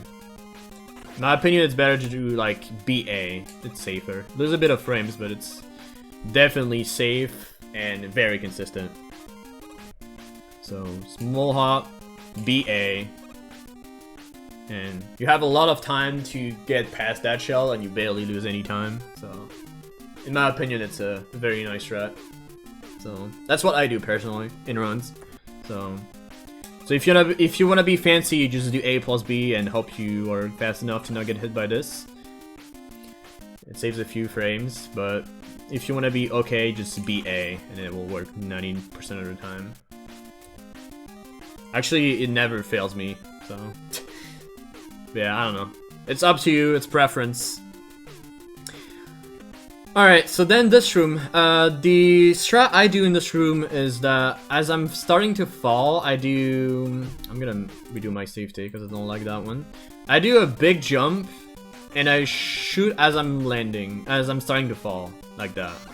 So it kills around 3 of them every time. I'm not jumping right away, by the way. I do walk a little bit. I'm walking until this point. And you see this thing here? That's where I pretty much jump. Okay, do this. And A plus B. You do a small A plus B, because if you jump, you may get hit by one of the shrimps here. So A plus B. Also, with the drops, don't be scared too much of them, because you can't get them if they're in the air. Like, see here, I'm like in the drops, I'm not picking them up, because if a drop is still in the air, you won't be able to pick it. Unless it touched the grounds in some point, so basically, jump, B, sorry, and A plus B. So B, A plus B, and then you want to kill this fish. So it's a diagonal shot.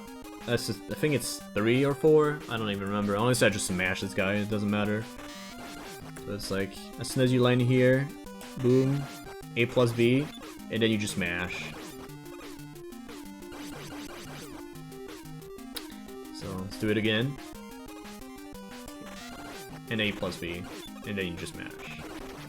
Well, not that low. You wanna jump somewhat big, and mash faster than that. There you go. Alright, so now there's this section, nothing too much about it. Those jumps are scary, but basically if you jump mid every time, it's fine. Like, I'm jumping, can jump a bit bigger than that.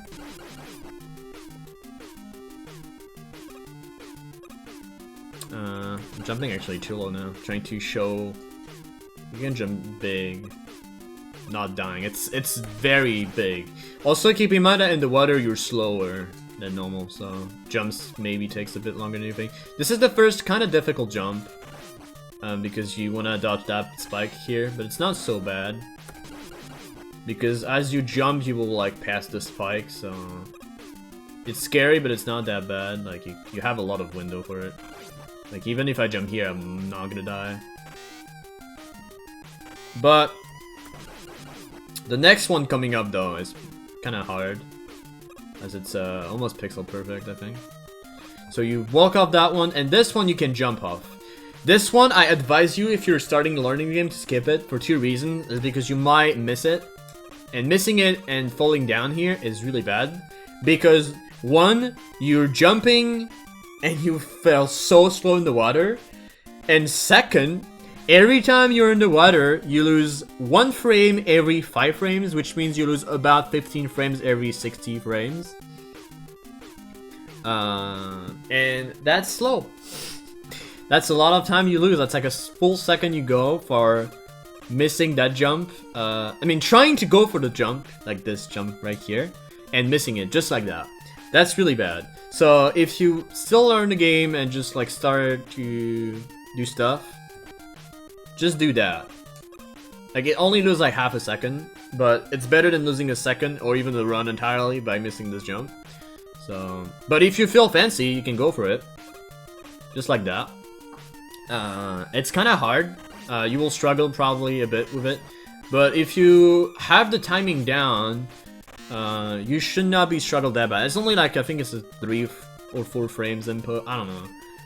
You have like it's a 2-frame window to get this jump, I think. So that's the first, I think, and the second. I'm trying to jump like high, but I'm just used to timing, so I don't really miss that much.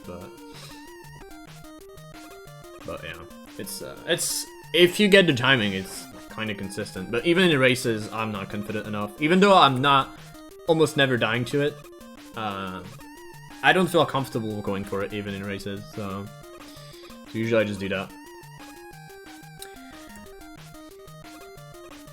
That was like the second frame. I jumped like a frame longer. Alright, so this section, there's 2 strats coming up here. So you can just bonk this wall here and just fail like this. Or you can just, from here you can do a full, like a somewhat mid-jump-ish. Like this. But not too middle, otherwise you do this. So you want to just kind of big, like a little, like Mega Man needs to be a bit off screen for a bit, like this, and you will land on the spikes. It saves a bit of time because you gain full speed faster. Oops. Like that. And that's the optimal strat. Basically, the perfect strat, the perfect thing is to just bonk almost nothing.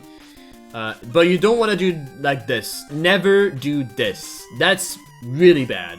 Never do this. You always wanna, and especially in water, you always wanna walk off like this, because you don't gain anything except from a time loss by doing this, because you're already on the ground as you do this.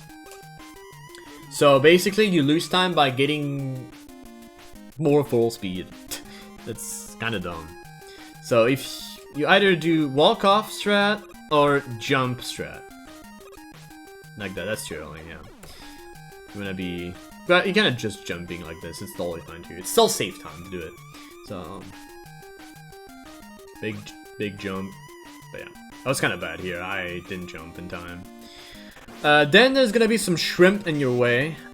So there's 2 ways you can kill them. The slow strat, you just do this. I always shoot 2, but 1 isn't usually enough, so you can just do at the very middle, like around the second. From the bottom, you should like here as you fell. That's the safe shot. Oops, I was not paying attention. I don't like that strat, to be honest, because you most likely will miss 1 and you will have to get 1. And the problem is you don't have any strats then to dodge this drop, and picking up drops in this game is really slow. So if you feel like not comfortable, you can just do this, and if you're lucky you will kill both, but they most likely will drop stuff and you won't be able to dodge them. So the strat to dodge this drop is basically right here. You see there's 2 blocks here you can bonk your head on. That's the strat. You want to do diagonal and straight shot. Boom, boom. And if there's a drop, the first one will most likely be too high, so you won't, you can just run under it as it's falling, like just like this. And if there's drops that's like a little too low, you can jump over it to just like dodge them. Not gonna fight the RNG just to try to get one, but usually you can dodge this. The point of the strat is it's actually faster, and you can dodge the drop, so it's like 2 benefits in 1. And that jump looks kind of scary, but the key for that is to go late. Don't go early. Early is bad, like here it's too early. So go late, like about here. Like aim for this one, not this one. You want to aim for this one. And ideally think of the middle of the 2, I'd say. But not early. Don't aim for the first one. That's really bad, because that's still death, and I'm normally not even touching it. So that's why I always aim kind of late. And once you know that, you probably will never ever die to this ever again. So yeah, just keep that in mind. So see, that was the I still dodged those dropped even though they were low. That's the point of the strat. Especially if you get low jumps. Like, see here, if I kept walking, I would have, like, got the drops. It's like actually a good save state. See? I got the drop here. So that's why you jump if you get that. Boom, you jump. Small hop is enough to dodge that. And then, same, you just kill it. Totally fine. Alright, so this room, safe strat, you just bonk that, and you just jump, and you kill this frog. It's 5 hits, so bonk, and yeah, then you just kill that. Try to kill him as you jump, like on the very last hit, for the simple reason as you can dodge the drop if it drops something. Like, do not do this.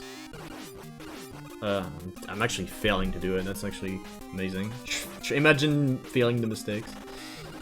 Like, don't do this. That's actually bad. Because then, if there's a drop here, like a big health drop or like health drop, you will pick it 100% because you won't be able to dodge it. That's why you want to kill it as late as possible. It's like 3 and then 2 as on the way up. Only got 1, I think. So the optimal strat, by the way, you just land here, kill the 2 frogs, and jump over it. And 2. And see, because I kill it quite late, I'm able to jump under the drop. So that's the neat thing about this strat. So optimal strat, you land on the ground, diagonal shot, and you just go 3 shot, 2, and boom. There you go. And we're out of the water. Don't jump out of the here. Not useful. You gotta be careful of the last crab. This one right here. And then you just jump quite late out of the water. And boom. There you go. That's all there is to it with Bobble. There's a few faster strat, but they're not really worth it, in my opinion, yet. So, especially, nobody even does the strat, so that's why I didn't show up there. Then Bubble. Bubble has different ways to be handled. If you get a frame perfect jump actually at the very start, you can actually cancel if you get 1 bubble as shooting animation. So here I think I got a 2 bubble pattern. Is that what I get? Yeah, so 2 bubble is not the best pattern. Obviously the less bubble you get, the faster you're going to be because it lags the game less. There's 2 ways you can do this fight. The normal way, you just like stay there and do nothing. You don't want to be too fast. So A plus B on the very first shot. Ideally, I kind of want to do not A plus B because if you do A plus B, you may not hit him if you get a 1 jump. So I always do like kind of like an AB.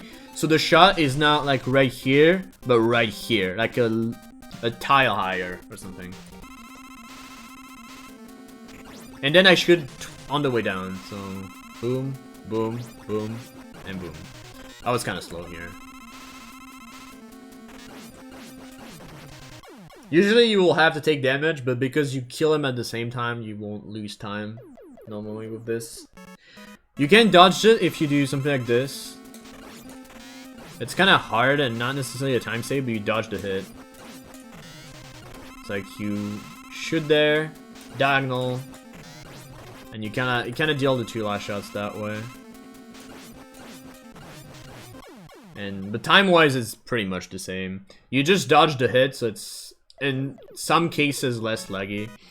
But if you take damage like later, it's fine. Yeah, you get about the same time, so feel free to do whatever you want. But normally the second strat is more like a lag reduction strat, so I prefer that way because it's barely any different. But yeah. So I do pretty much the same thing for all the patterns. So yeah. Try to like mess around with this fight and see what you can do with it. But usually the strat's the same. It's like A, B, and you shoot on the way down and then 2 on the way up. Just like that. It's pretty much the same for every pattern. Alright, so let's just go. So Heatman. So that's gonna be the first really technical stage. The first half is very easy, nothing talk about, except the last part. So here, this is a jump you don't care about. It's scary when you don't know the game, but there's nothing crazy about it. Also, we jump out of the animation to start again. So here you don't have to jump, same as we did in Airman or in all the levels. Then you basically shot twice, one on the way up, one on the way down, and you aim for the hull basically. So I'm gonna show you the spot. So right here, you aim for this. Okay, I'm gonna keep my cursor on the screen so you can see. See? And that's very easy. There's nothing. Like you have the window is so large that you won't. Even if you're too high, you won't even miss it. And even if you miss it, it's not the end of the word. Like let's say I shot too high. Like I do this. You can just do this, and it works too. It's not even a time save. It's just like a. It's more for convenience as you kill it. Oops, I released A. I don't know why I did that. But yeah, boom, boom. And then you got this guy. This guy is a bit scary. There's two ways you can do this. One is risky and only saves 1 frame, but if you feel fancy, you can do it. You can just jump under it. So if you feel fancy, you can do this.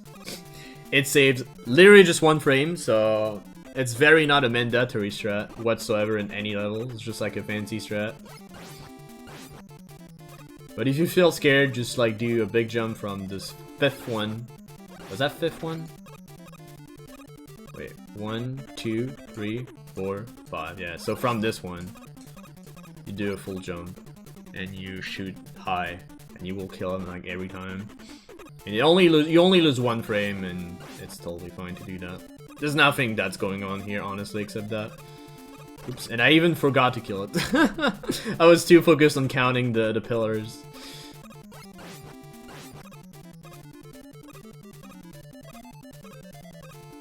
And there you go. Here there's actually a very dumb optimization, but actually not trying to get as less bonking animation as possible is actually faster. So the earlier you're gonna jump on this block, the faster you're going to be in the room too. It's like frame difference again, but if you do like something like this, that's also bad. So be careful to jump early. That's why I'm also warning you on that point. But you could also do safe and just like stop holding right as you go up. That's usually the safe strat. Like if you're in this spot and you're scared, you just like stop holding right. You won't lose that much anyway, so it's up to you in there. Then the ideal place to menu is right here. So here, if you just fall, you won't make it. So that's why you want to menu as you're starting to fall, like about here. You can pretty much menu anywhere except at the very start. Like you want to at least pass the 1 block tile, like full block, to be good. So if you menu here, that's good. Yeah. So you want to menu to item 2 because that's what we're going to use, but I'm going to show various strategy you can use for this. There's a bunch actually. So I'm going to try to like be to the least optimal, like the safest to the like the fastest. So the safe strat, you want to switch to item 3 and you just like A plus B here. And you keep item 3 all the way to the screen, where you're gonna like A plus B on this wall, and you're gonna grab this ladder, and you switch to item 2 on the screen. That's the baby strat. If you wanna be a bit faster, you switch to item 2 here, and you wanna use it here, basically. Or you can do a different strat. With item 2,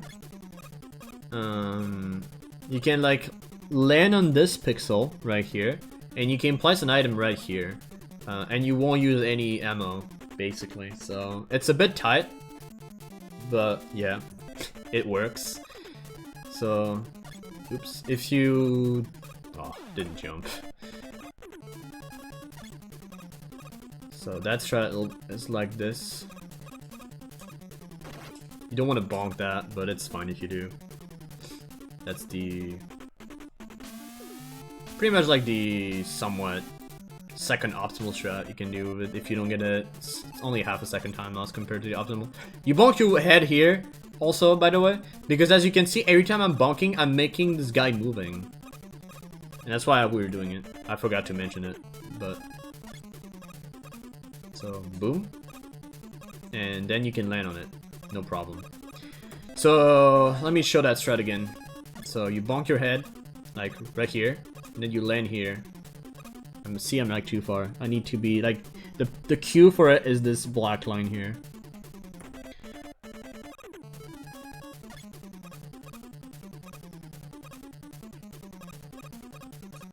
There you go. That's the strat. So that's the second optimal strat, quote unquote. Like there's a better strat in this. You can do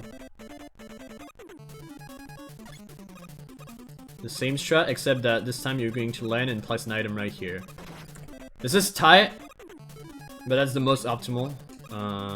The cue is usually to try to place it it's not as late as you may think.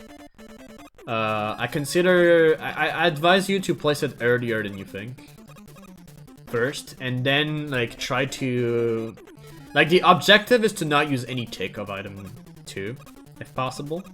So I'd advise you, if you learn that strat, to try to place it early first and slowly try to place it later. And by just practicing it, you will like you will adjust yourself basically. So see, that's too far. I lost one tick, but if you want to be optimal, you don't lose any tick. So jump, boom, boom, boom. That was good. Also, I didn't mention the end. You bonk, you do a full jump out of the item 2, and then you bonk, you do 2 hops because it's more optimal. So see, that was too late here. If you're too late, that's like kind of like the disaster situation because you don't want to be too late. So that's way too early here.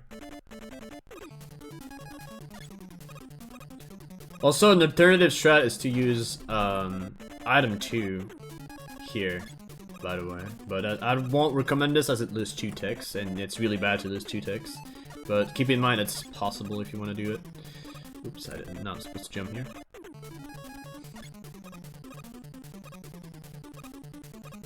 So there you go, optimal, and then you jump out of the slinky and out of the right away. You jump again because it cancels the damage, and then you don't clip the ledge, so you have like a free fall to the ladder. So yeah.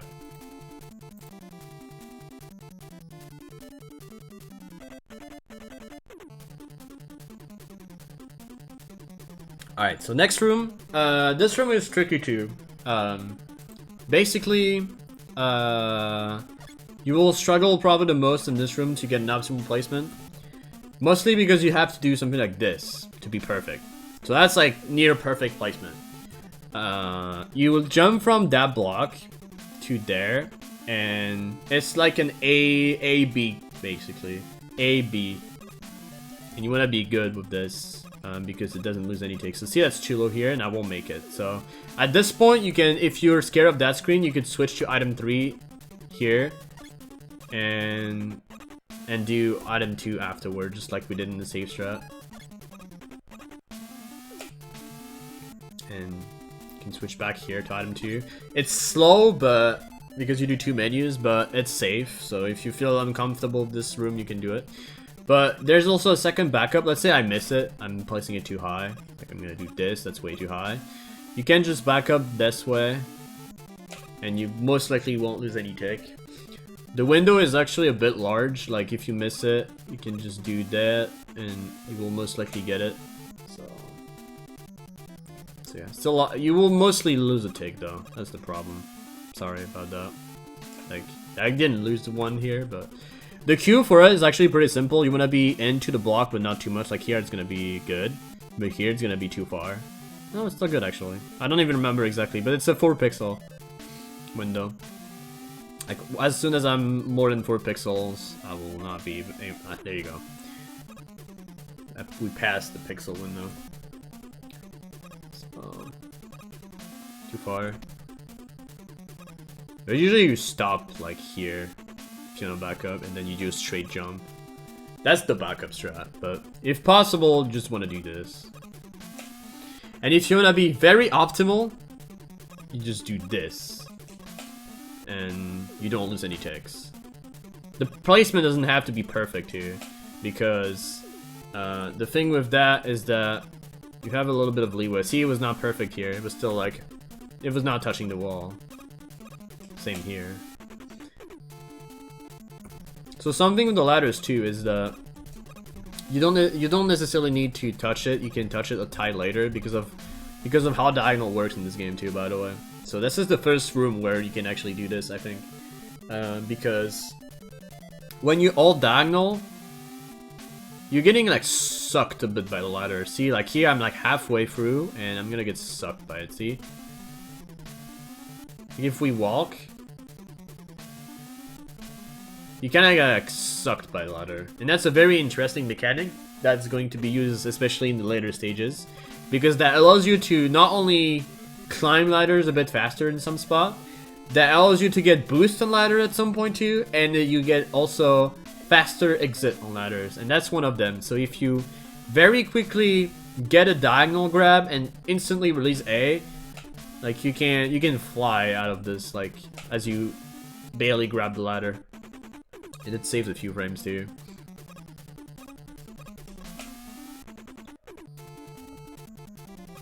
Alright, so now we're gonna talk about this room. This room, you have a bunch of different ways to do it, but I'm gonna show you only 2 ways, because otherwise this might take two hours straight to just talk about all the possibilities you can do in this room. So my way of doing it, the optimal way, I just place an item like here. Mostly because it gets destroyed by this yoga block right there. And then you can do either a D-boost into this met. This telly, sorry. And you won't, normally if you do it optimally, you won't like lose any tick. Like here that was too high.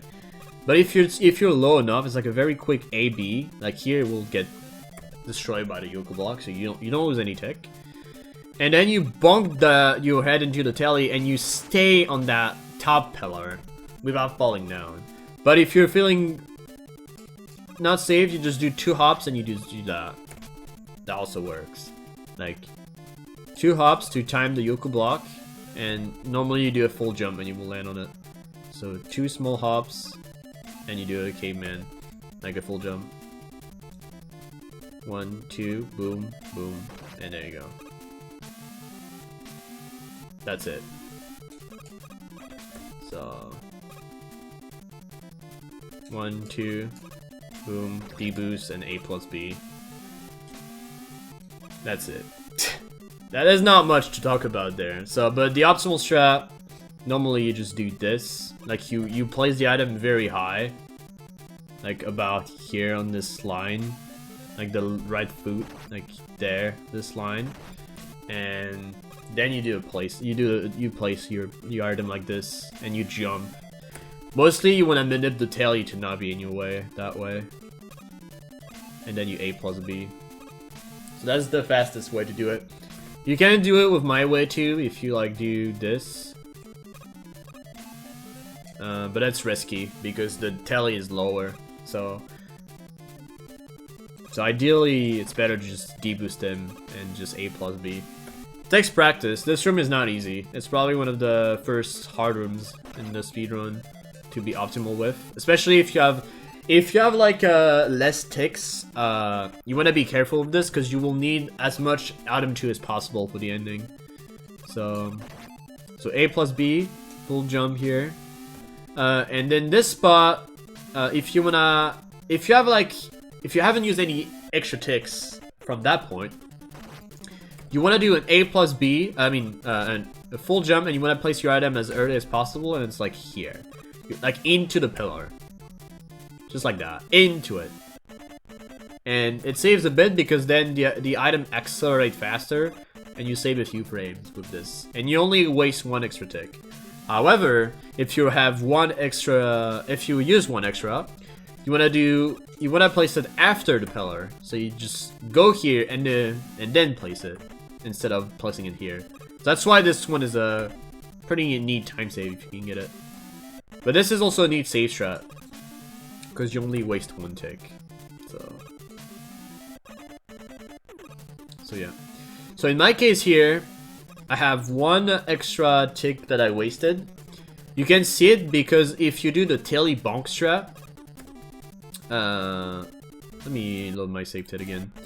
So if you do the taily strat, the one I do, you have a very good visual cue on your tick, basically. Because if you're not good, after this,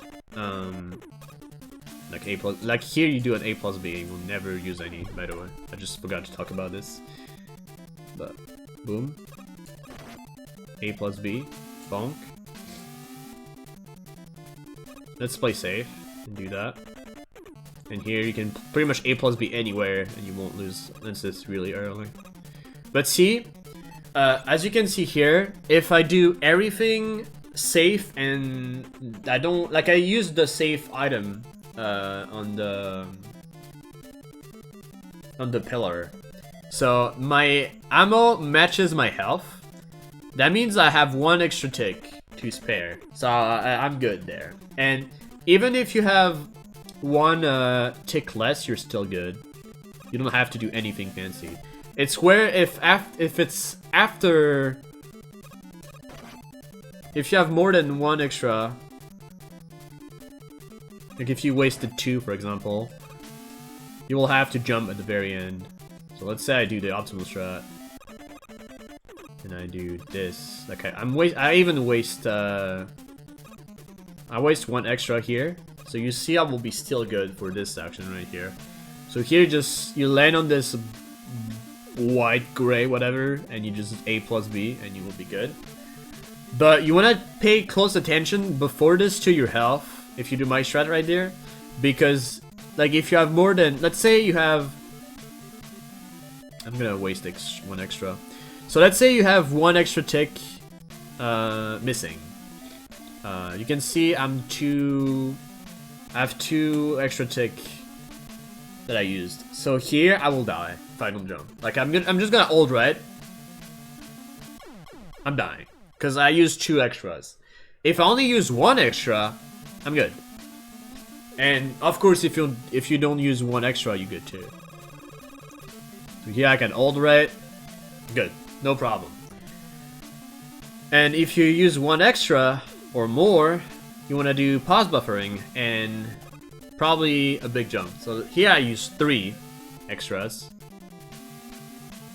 So I'm gonna jump here, and we're going to menu to bubble. So the menu to bubble, you're on item 2, so it's 2 down and 3 up. So I needed 2 here. 2 pause buffers to reset my velocity speed twice. So let's go. Let's do that. So I jump, menu to bubble, and I menu again, and I land. So if you use 3, you can save yourself. I don't know about 4 because that's very unlikely you encounter that situation, but 3 is likely that it happens. So if you need that, do it because you will survive. Like pause buffering is really strong in that section. So if you feel like you're not gonna make it, like if you see that you only have 1 extra tick that you used, it's gonna be perfect. Like you just ult right. Like if you did everything fine, this isn't the likely scenario. You would just let it land here, and it's gonna be fine. And then you just land into that screen. By the way, if you didn't do the menu here, you wanna do it here. It's faster. So menu to bubble, and a thing that happens often too is you may sometime miss the menu and you menu to flash. That's something that happens too. If you menu by accident to flash, don't menu right away. Use it on that screen so you can save a few frames by like not going into this guide. Overall, this loses time, but if you miss the menu, like actually still use flash. It's fine. But yeah, ideally, if you menu to bubble, let's say this is actually not good. let's do it there. So you menu as soon as you grab the ladder, like you all diagonal, and you as soon as you all the diagonal, you menu just like that. So 2 down, start, and 3 up. Like 1, 2, 3, and boom, bubble. So then the screen is pretty much the same as Flash, kinda. It's like you, except that this time you don't have ice physics, so you can just run into him, jump, and you make sure to all diagonal on the ladder. Because if you don't all diagonal, you may not get the first possible frame, and you may get hit by this. So that's what you want to be careful with. So all diagonal, and you will be fine.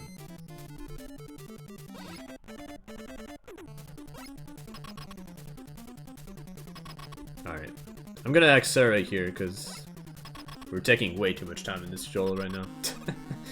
Alright. So He-Man has different delays, 30, 60, or 90, so just react to it. And if you have health, you can take damage from it. So I'm gonna show it again. It's just all about reaction, so take the take what you need to react from it. If you need more to react, it's fine. It's only 2 delays, so you don't need to dance or whatever. So ideally you want to dodge that. You don't want to get hit here, so. And here, if you have the health, you want to tank that hit because it's faster. The reason it's faster is because when Hitman kind of tracks your position and stops where you are. So if you are like right in front of him, he will like barely move. And that's optimal. But yeah, that's it. If you feel very uncomfortable with this fight, I advise you to just like take very long distance like this. And it's gonna be fine. That's usually the strat. And that's it. There's not much to do about this fight. You can do the hit dance, but I'm not very good at explaining cues for it, so I won't. Like, go in details of that, so yeah. But that's pretty much with Heat, man. That was a bit messy, but because that stage is messy, so I just tried to show off strats, so feel free to try to copy this. There's a bunch of ways that probably can be done in this, but if we, as I said, if we go with all the possible ways, we have like probably 5 hours to talk about, so.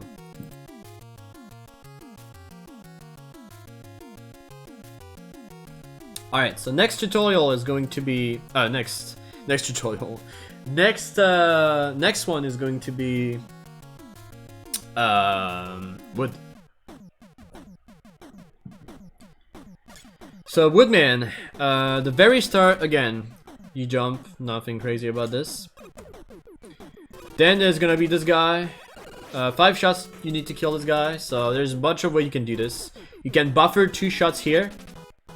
Wait, not here. Here, sorry. So you can buffer 2 shots here, if possible.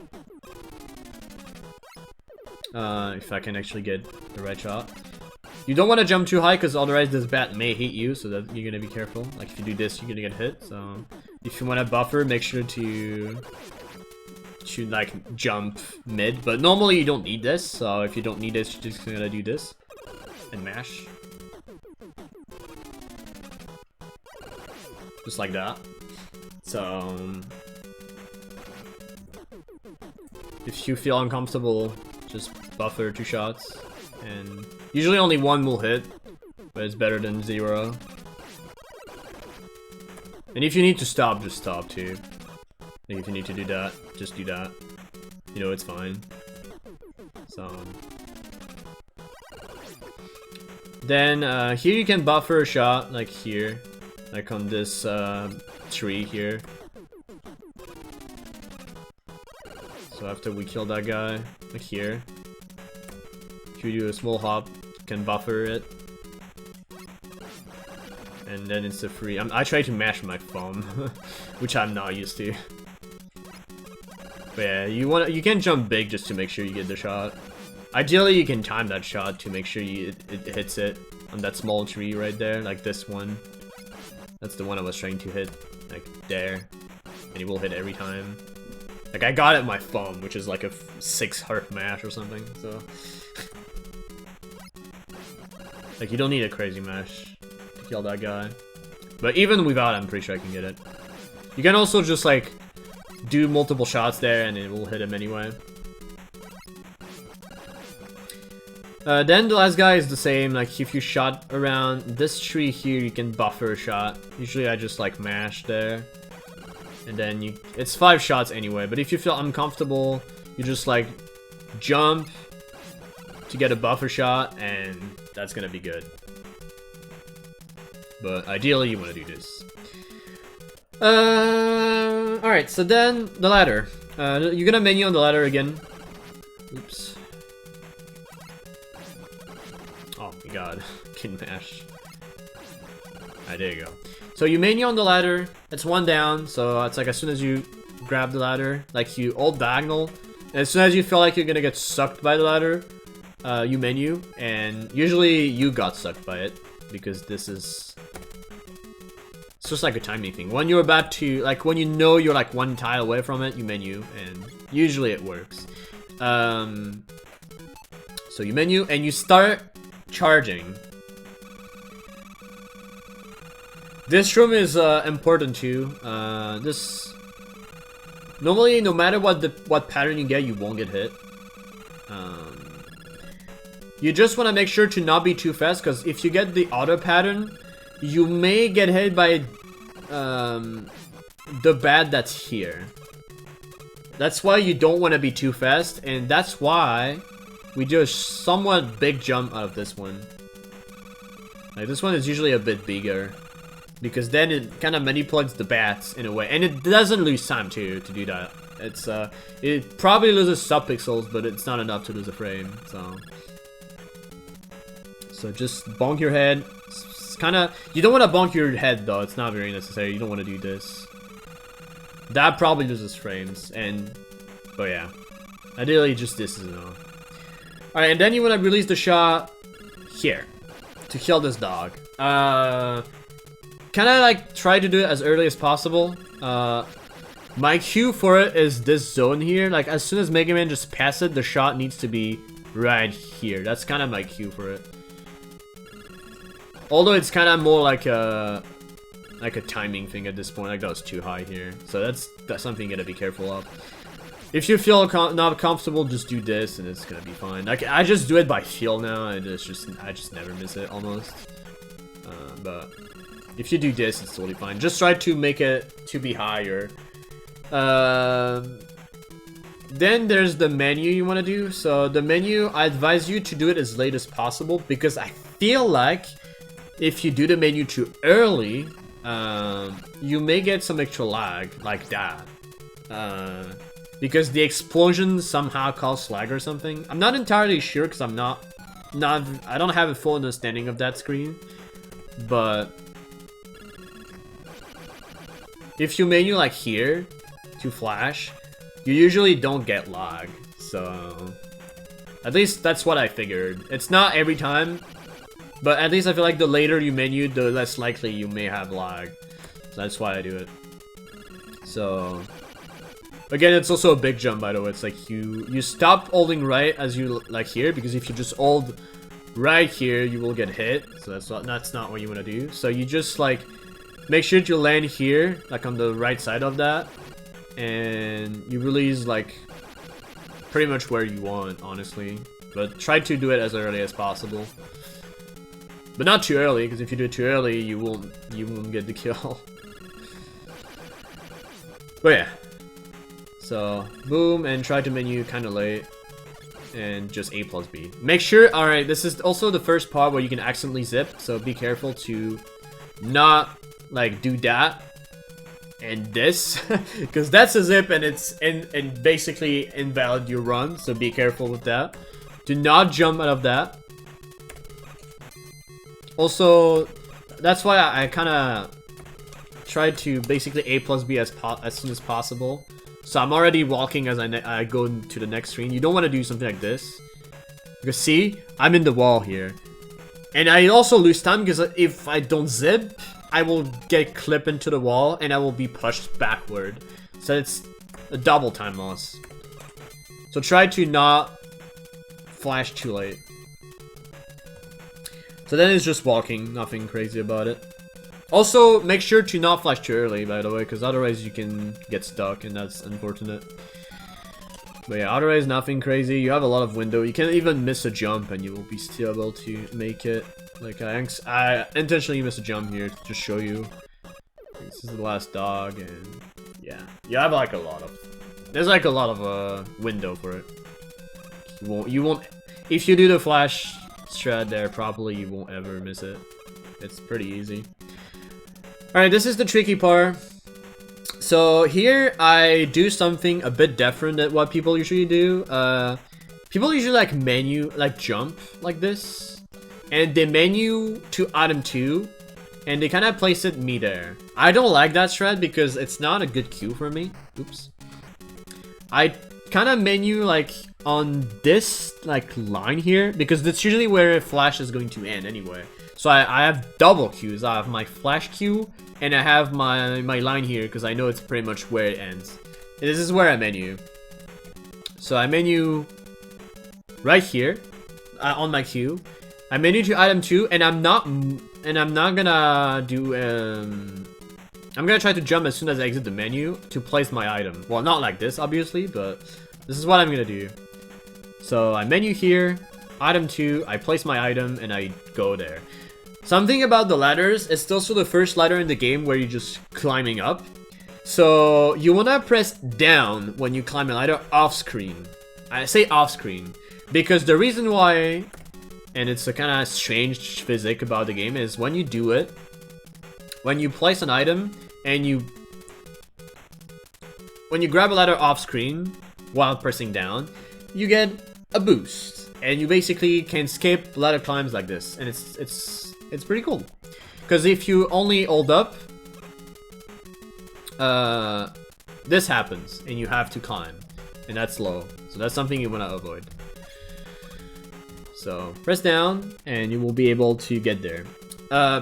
So for that placement, just to go back on it too, you can also do it like this too if you feel uncomfortable with it. Just make sure to press down when you grab the ladder off screen. And I make attention on the off screen, because if it's not off screen, there's no point of like going down, because you will just go down for no reason. So make sure to be off screen to grab the ladder down. This will trigger the transition and therefore the boost. Also, don't be too fast. You want to wait a bit. You want to do this or do this, because if you're too fast and unlucky, you may hit the pixel perfect of the transition, and usually what it causes, and you may encounter this if you're wondering, if you scroll the screen and you instantly, as soon as you do an action, you get scrolled back down, it means you hit the pixel transition of the ladder, or you hit the diagonal of the ladder, like the right diagonal usually, and you will get pushed downward. And usually this loses like up to 6 seconds. So that's a thing you really want to avoid, and it usually means you're either too early or too fast. So that's something you want to avoid for pretty much every ladder you have to climb upward off screen. And there's a lot in the game, especially on the next stage coming up. So that's something you gotta be careful of. But yeah, that placement, as I said, I menu and then I just like A, B, and usually it works. The optimal strat for it is you wanna kind of jump on the left side too, so you don't get slowed down by the animation. It's like the very top tier movement strat there, but you don't have to do it. So you can just, as long as you get your placement good, it's fine. Also, you won't lose time on the menu, because usually as soon as you menu, you will jump. So there's no animation really out of the menu that you really lose. And I feel like it's easier for me to do that placement. But if you feel uncomfortable with this, I advise you to try this strat, because that might be easier for you. So it's just preference in my opinion, because I don't think any of the strats really is faster. To me it's the same. Just don't place it too early, that's the thing. You see full jump from here, and as soon as you menu, you stop holding right, because otherwise if you don't, you will, if you do hold right, you will be too far right. So here and this. Something like this. But I personally don't like this strat, but it's up to you. There's no really big strat you can do here anyway, so... So then this room is a bit tricky. You want to place an item too, at a very specific spot. So here, this is like perfect placement right there. This bat can be annoying. So what you could do is you can deboost that bat by just placing your item at the same time you are taking damage. So on this bat, like this, and then you go. And normally if one of the two bats is enabling, no matter what, you will have enough iframes to go. If your movement is good enough. So if you do this, and then climb, you'll be fine most of the time. But you can dodge that hit, obviously. So if you just place it like here, you will lose a tick, which is fine. Most likely, it's unoptimal to lose a tick here, but it's not a big deal whatsoever. Like, you don't be scared of losing a tick here. It's unoptimal, but it doesn't matter. So it's like, do whatever you want with that screen.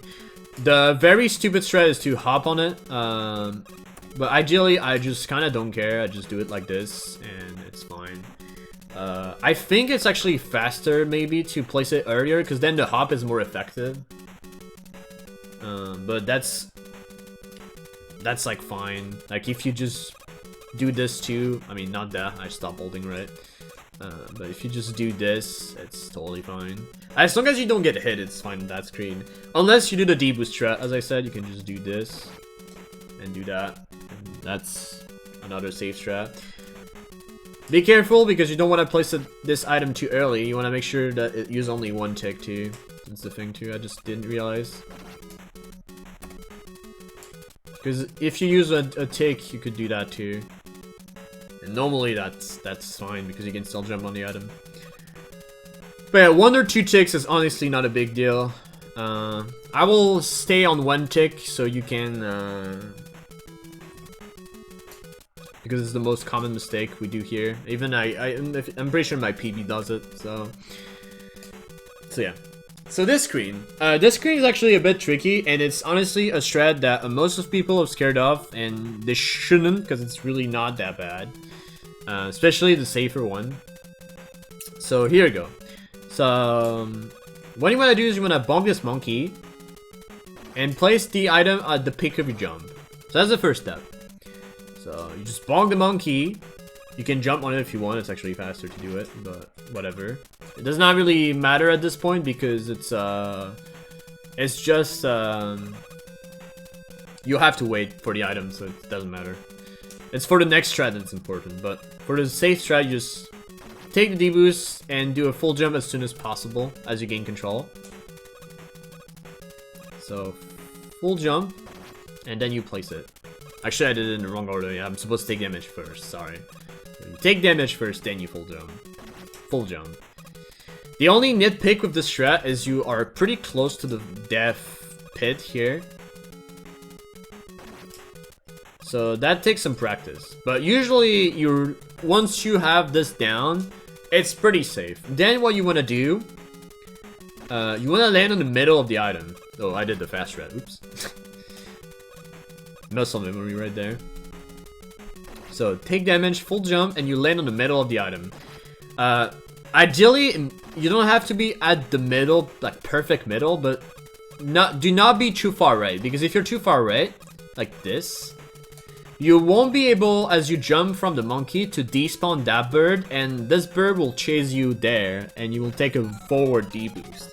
It loses like 20 frames. It's very minor, but if you feel safer about it, it's totally fine. You can just do this. You land on the left side of the item, and full jump to avoid that monkey.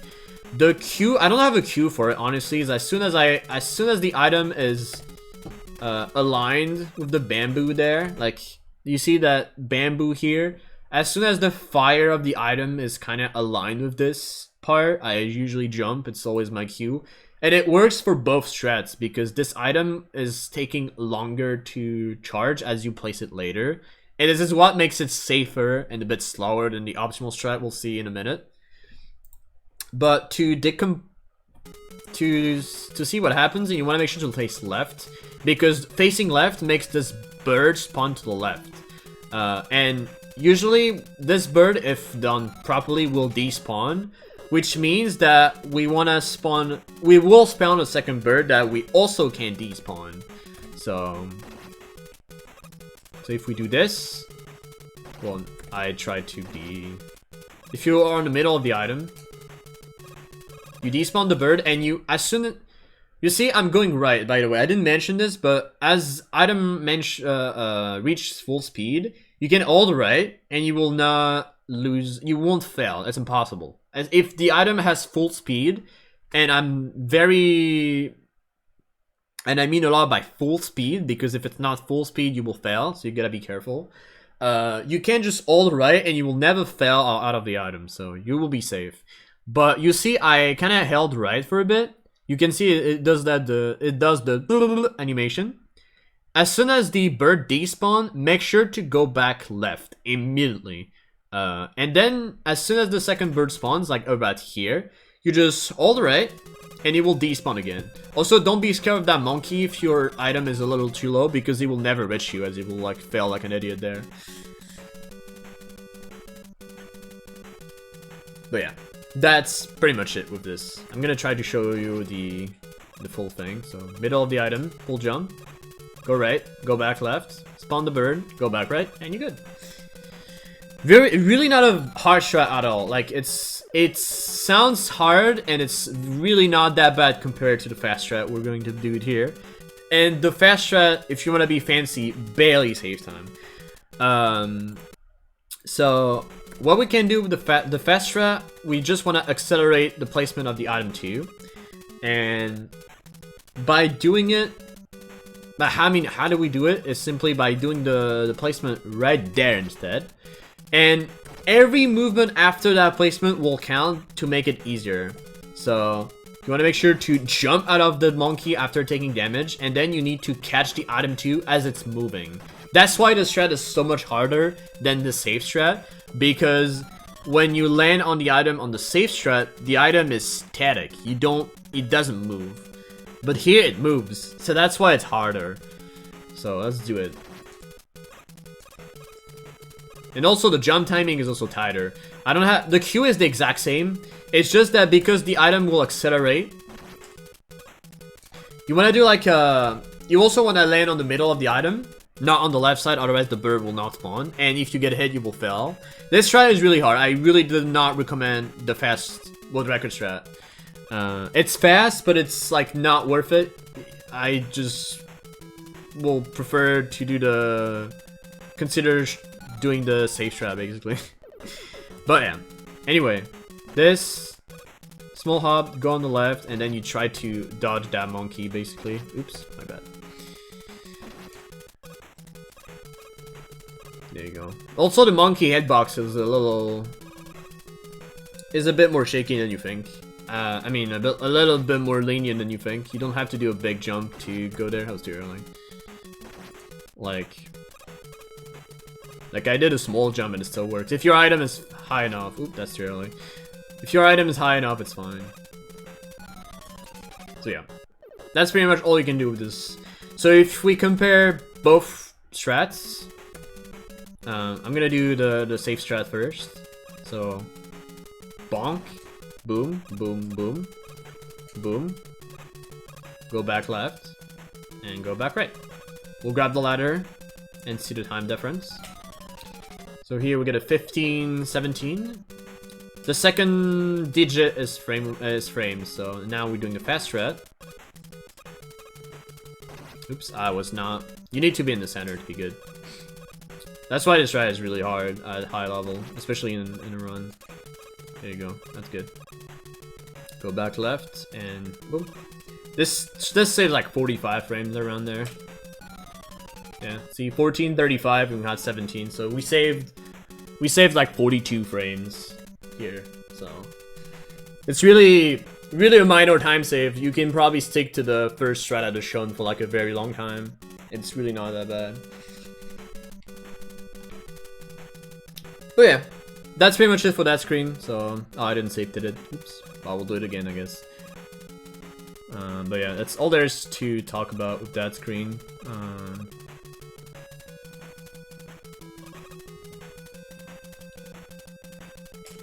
And then the bunnies. The bunnies. My Q is this line here. I tried to reach it and jump. I jump pretty much as soon as I reach it.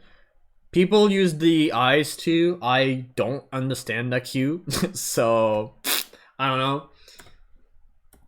I just jump from here, and usually I bonk because this is kind of hard, honestly, to not bonk. Like it's keep bonking. It's really hard. Yeah, there you go.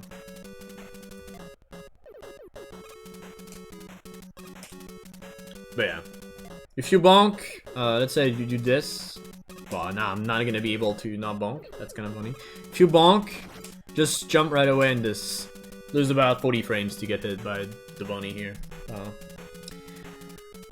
This second room is actually interesting because there's multiple strat you can do. Also, that's the best scenario when you get hit, only just 20 frames. That means you're like too low on the jump. You can either hold the right and stop on the very last stairs to jump over him. So like this. So that's the safe strat. You can also be fancy and do something like you don't stop, but that's kind of dumb. So, and the optimal strat, you want to jump on specific stairs. So you jump from that stair, so that makes you land here. And then big jump will make you land here, and then you can jump over without bonking the wall. It saves like 10 frames. Like this, basically.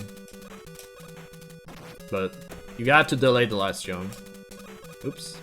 So you bonk your head here as late as possible. And normally you land here.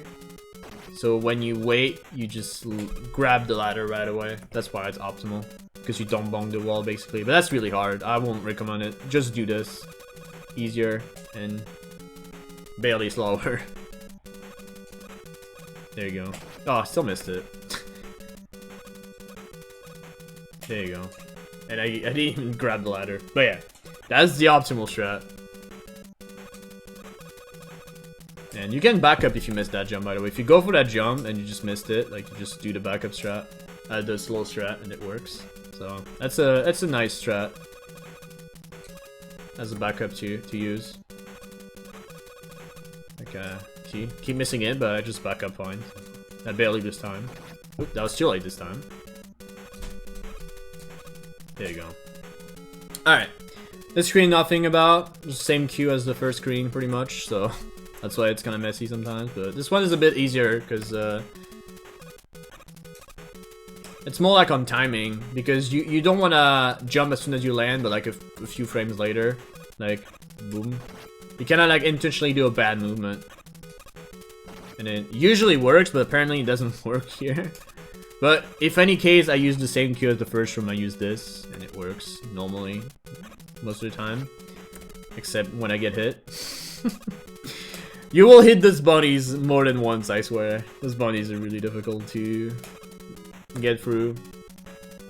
Alright, so this screen, if you feel uncomfortable, just hold down as the transition start.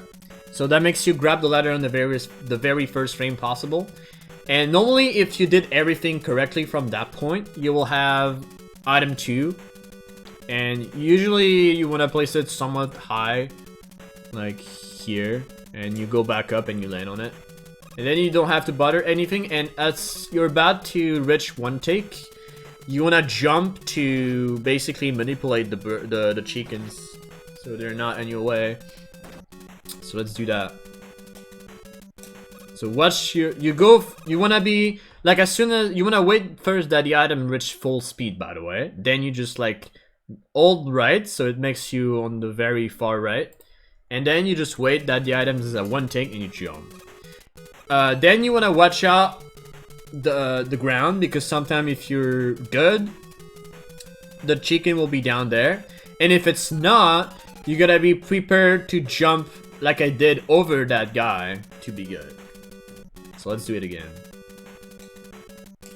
So going right, one tick, missed it, and I jump. I'm gonna try to show you ground chicken, but that's harder when you have one tick wasted. And if you just miss the jump, you may get hit. So if you miss that jump, you can do an extra jump to make sure you get the chicken still. Like, I'm gonna intentionally use the jump, do a jump, and that will work. Basically. But yeah. Also, that does not necessarily lose time to miss this jump. I can just do that, and that's fine too. It's pretty much, time-wise, it's just like, you just lose swag points because the ground didn't go into the floor.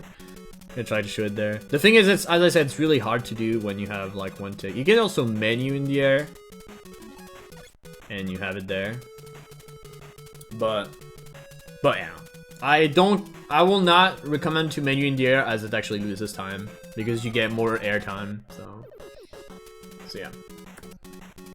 And then the optimal strat comes from the placement of this item too. You don't have to grab the ladder. You can like hold diagonal and time the diagonal and the B press at the right time to be good. So like this, and it saves a few frames.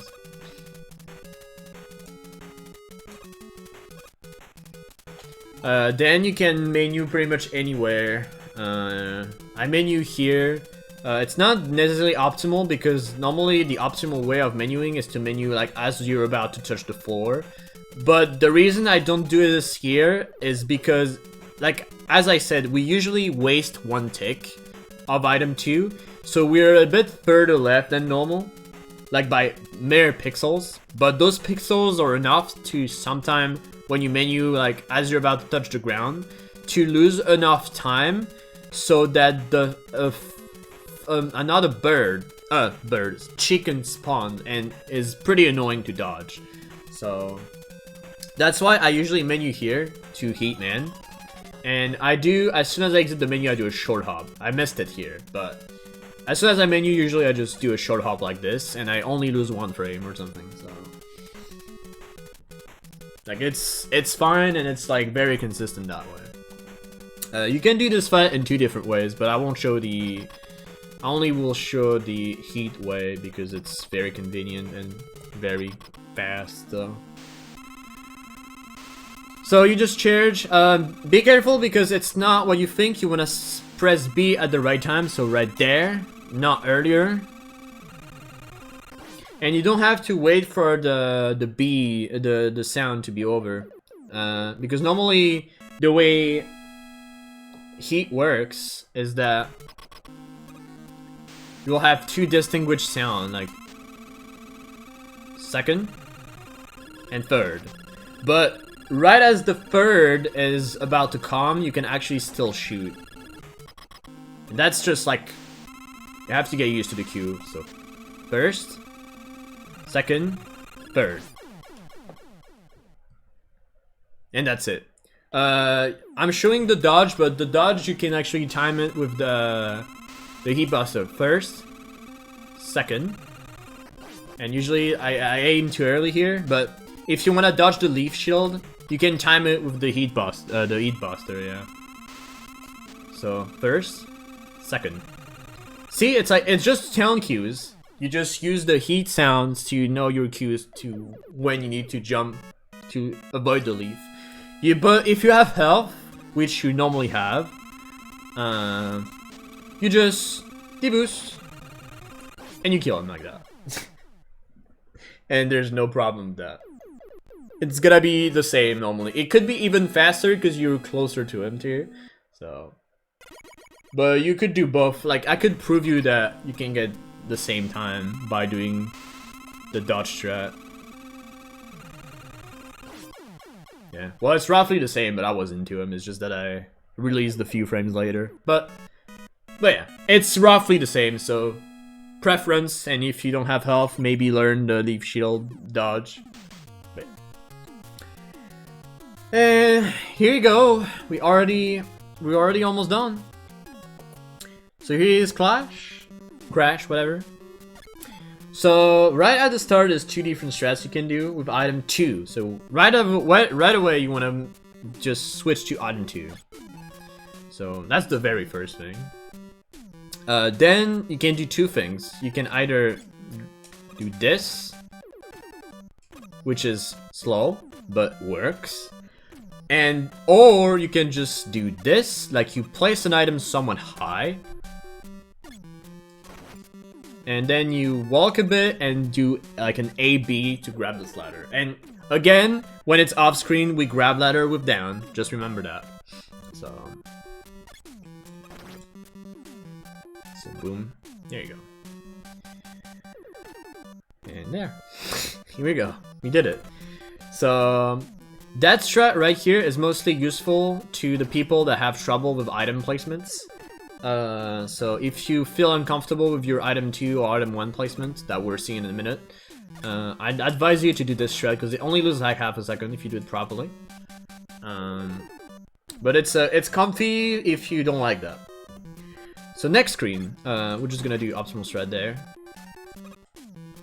That was low there. Let's do it again. There you go. Alright. So this screen you can do different strats. The baby strat will be to go left, right here, place an item to the left, and go. So, like that. That's like the baby strat. And then, ideally, you kind of want to place another one here, land on it, and you grab it with down. So that's usually the baby strat you want to do in this room. Another less baby strat will be to do the same thing, except that this time you don't set up with a jump, but you just jump right away on it, as you do. And if you're not too far left, you should be able to place a second item. Like this, and do the down input. But that's not optimal. And the optimal strat is not that bad, honestly. People are misleading because this one has to be quite early, like here. And usually if you... the optimal strat, you want to place it to the right, like this. And people are getting misled because they want to like place it as soon as possible, and usually it does not work. Like it does this. And that's bad because all you're going to do is you want to jump kind of high and place it kind of late. So it's pretty convenient because then as you go right, you're going higher, and also you're placing it later. So it's like very convenient in that case. So that's why we can easily place it too high too. So that's what you want to do. That's the optimal strat placement. And then you just grab the ladder and place another one. If you do that strat, I advise you to do a slow mash as you grab the ladder, like that. Because I feel like it gives you the perfect placement like every time. Like that was like pretty much perfect almost here. So, and usually you can tell if you did this strat properly, because on the next screen you see that I didn't even climb this ladder. I just instantly warped to the top. And that's usually what you want to aim for. So yeah. Let's do it again. So I just slowly mash, boom, and here we go. There it is. Alright, so this next screen, I'm gonna show you 3 different strats. So the first one, you have to jump out of the ladder too. It's kind of hard to do, but I think this is the first time this happens. You have to jump out of the ladder, I believe. I think. So here we go. First time we jump out of a ladder. No, we had to do this in wood too. Well, I didn't talk about it, so now you know. You can save some frames by doing this too. You don't want to do this. It's slower. Just jump out of the ladder. Forgot to mention it. But yeah. So what you want to do is like short hop of the ladder and do a big jump and D-boost into it. And you land on the left side of the item. And the next part, the tricky part is right here. I intentionally took damage because I tried to explain and pause, but it was too late. So what you want to do is you want to stay to the left pretty much all the way until you reach this point, and then that's where you want to like hold right and jump to avoid that met here. Just like that. So that's the semi-optimal strat. You can be faster by placing it earlier, like this.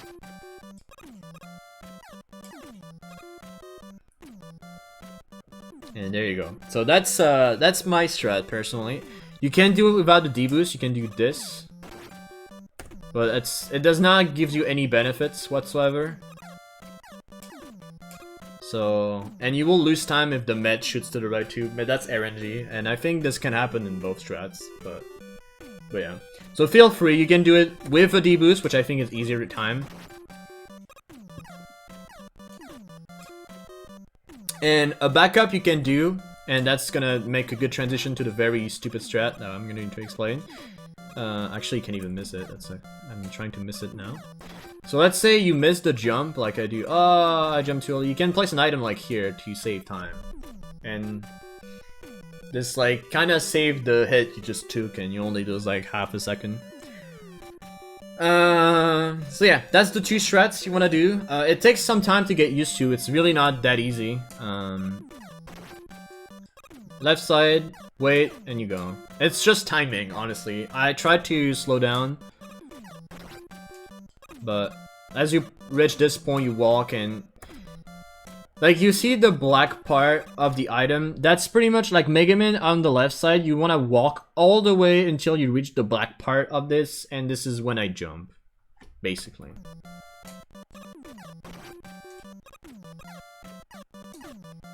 And mostly works like every time.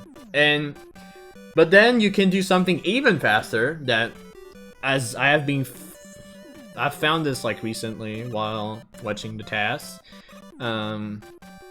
You can set up this item even earlier, and it's a very stupid strat.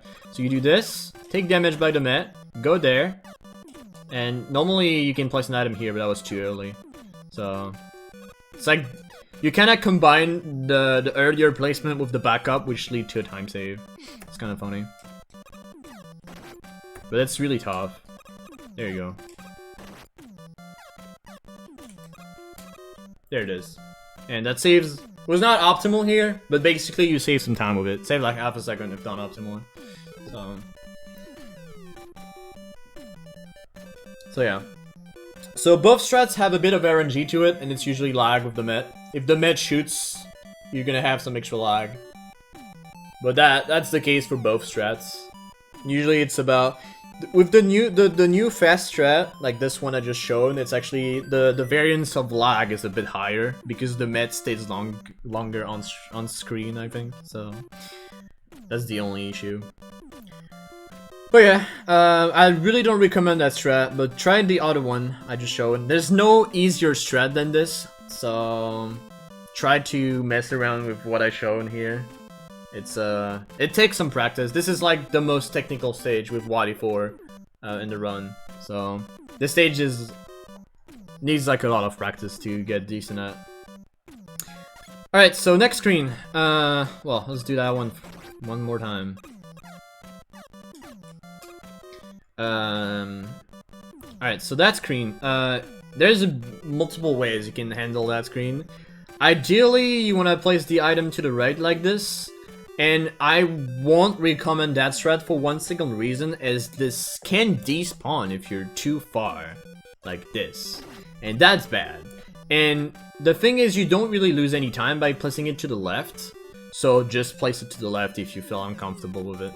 You probably can save a few frames by placing it to the right, but I personally don't see why, as the movement is nearly identical, so just go to the left and it's gonna be easier. A thing too is you can't jump out of the ladder and reach the item right away. So to do this, I walk off a bit of the ladder, like about halfway, and I can jump.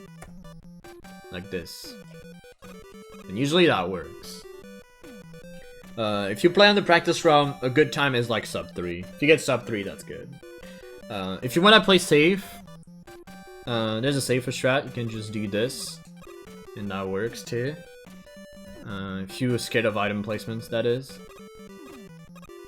I personally don't like that strat, so feel free to do whatever. That's why I told you that those weird like placements are a very bad habit that has to go away ASAP, because as soon as possible, because that's like very bad for that stage, because you will have to use a lot of item placements. So every time you will do it, you will lose like about a second every time you do it.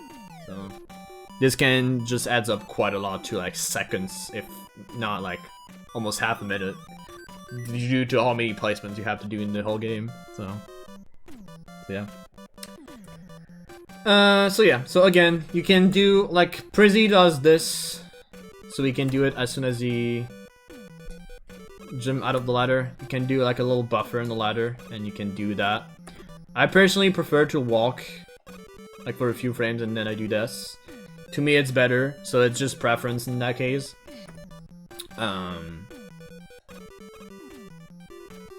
Then you can do two things in this room. The safe strat is only to use 2 items. Ideally you can menu on the ladder if you feel uncomfortable with menus. It's the most consistent way of doing it. Like, you just menu and hold up, and that's fine. But the optimal way is just to jump out of the ladder, then menu to item 1. That way, you don't lose any time, because you won't get re-grabbed on the ladder, and in that case, you don't even lose any speed, so pretty beneficial. But yeah, if it doesn't matter, it's just frames, so. But yeah, jump out of the ladder, menu to item 1, and usually you want to aim for this bar here. And you want to place 2 items. That's the safe strat. So 1, 2, and you grab the ladder. Ideally, you can climb it like lower, like you can do this. And a thing with the ladders is if you climb the ladder somewhat close to them, you can get a boost by just holding up near the. If you're like very. It's hard to even explain that. But if you're aligned with a ladder, you see I got a boost here. That's what I mean. It's like, that's what you want to do. If you can.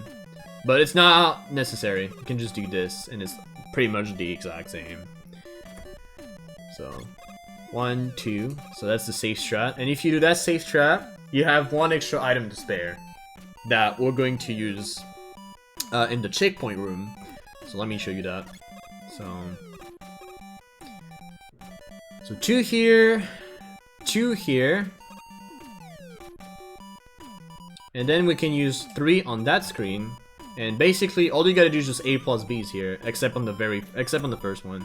The first one has to be a bit high, like somewhat near the head of this guy, and then you can just A plus B the whole thing. So A plus B, and if it's not too early, you can place an item here. It was like too bad here, so just like this, and there you go. So that's what you want to do. Oops. So you can use also this like, there's like a little hall here. You can use this as a queue.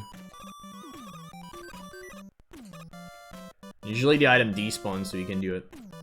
That's it. Yeah. So. I'd say from this, I think I can show you the fast strat now. Oops, I should not have done that.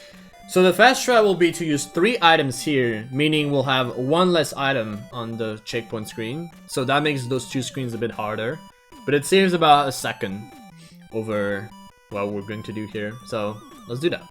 So ideally, what you want to do is you want to climb the ladder holding diagonal, which means that it will give you a perfect placement when you land on the 3rd item.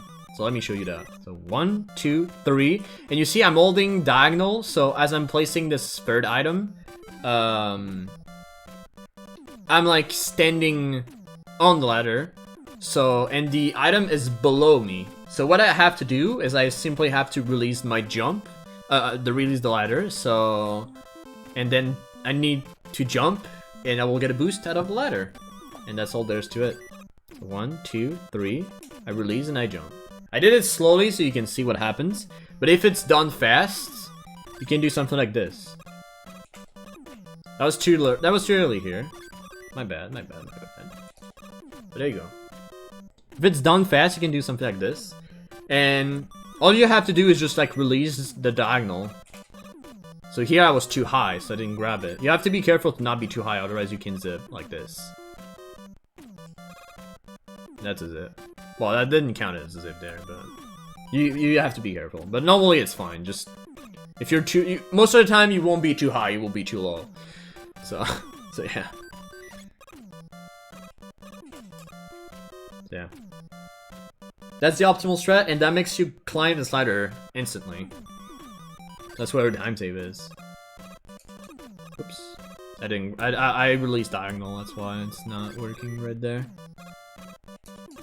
There you go. I did slowly so you can see. Alright. And then, same thing. 1, 2. I didn't mention, but you can also do it like this, but please don't do this. It's really bad. Please learn to do it that way. It's just gonna save you so much time over the course of the whole run. And then, this is the tricky part if you do the fast strat, because then you have to place an item that's in between him. Like, you see, I'm gonna try to pause at the right time so you can see, but it's a little too late on the pause. But normally, when you place this item, you aim for the top, like those two last ones. And normally, if you place your item properly, you have enough. This thing is on the middle, and you have both the left and the left side, the right side available to jump on. And that's what you want to do. This is why this one is pretty tricky, but you can play it safely because you can't just stop. You can just do that, and then you can place an item. I kind of didn't jump there, so it didn't work, but I can do something like this. You lose a little bit of time doing this, but definitely you still gain time from doing the triple item. So if you can do it but slowly, you will still save time. So that's why this strat is really good. But if you can do it fast, it's actually a bit faster, I believe, because then you can do some shenanigans like this. Yeah, there you go. It's a sub 6, so yeah. An optimal strat you can do also, I didn't talk about there. It's like, here I'm just like climbing to grab the ladder, but you can be a bit more fancy by holding diagonal. Holding diagonal on the ladder will give you this result off screen. When it's off screen only. So you climb the left side of it.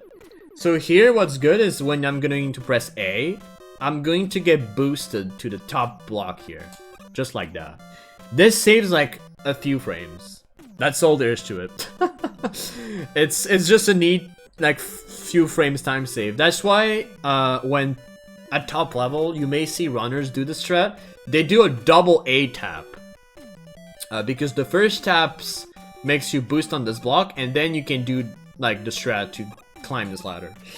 And to climb this ladder, there's two ways you can do it. The first and the most common way that people do is they land on this block here, they place an item, and they place the second one. So the fast way, you do it like this, and then you just grab it off screen. So that's what most people do.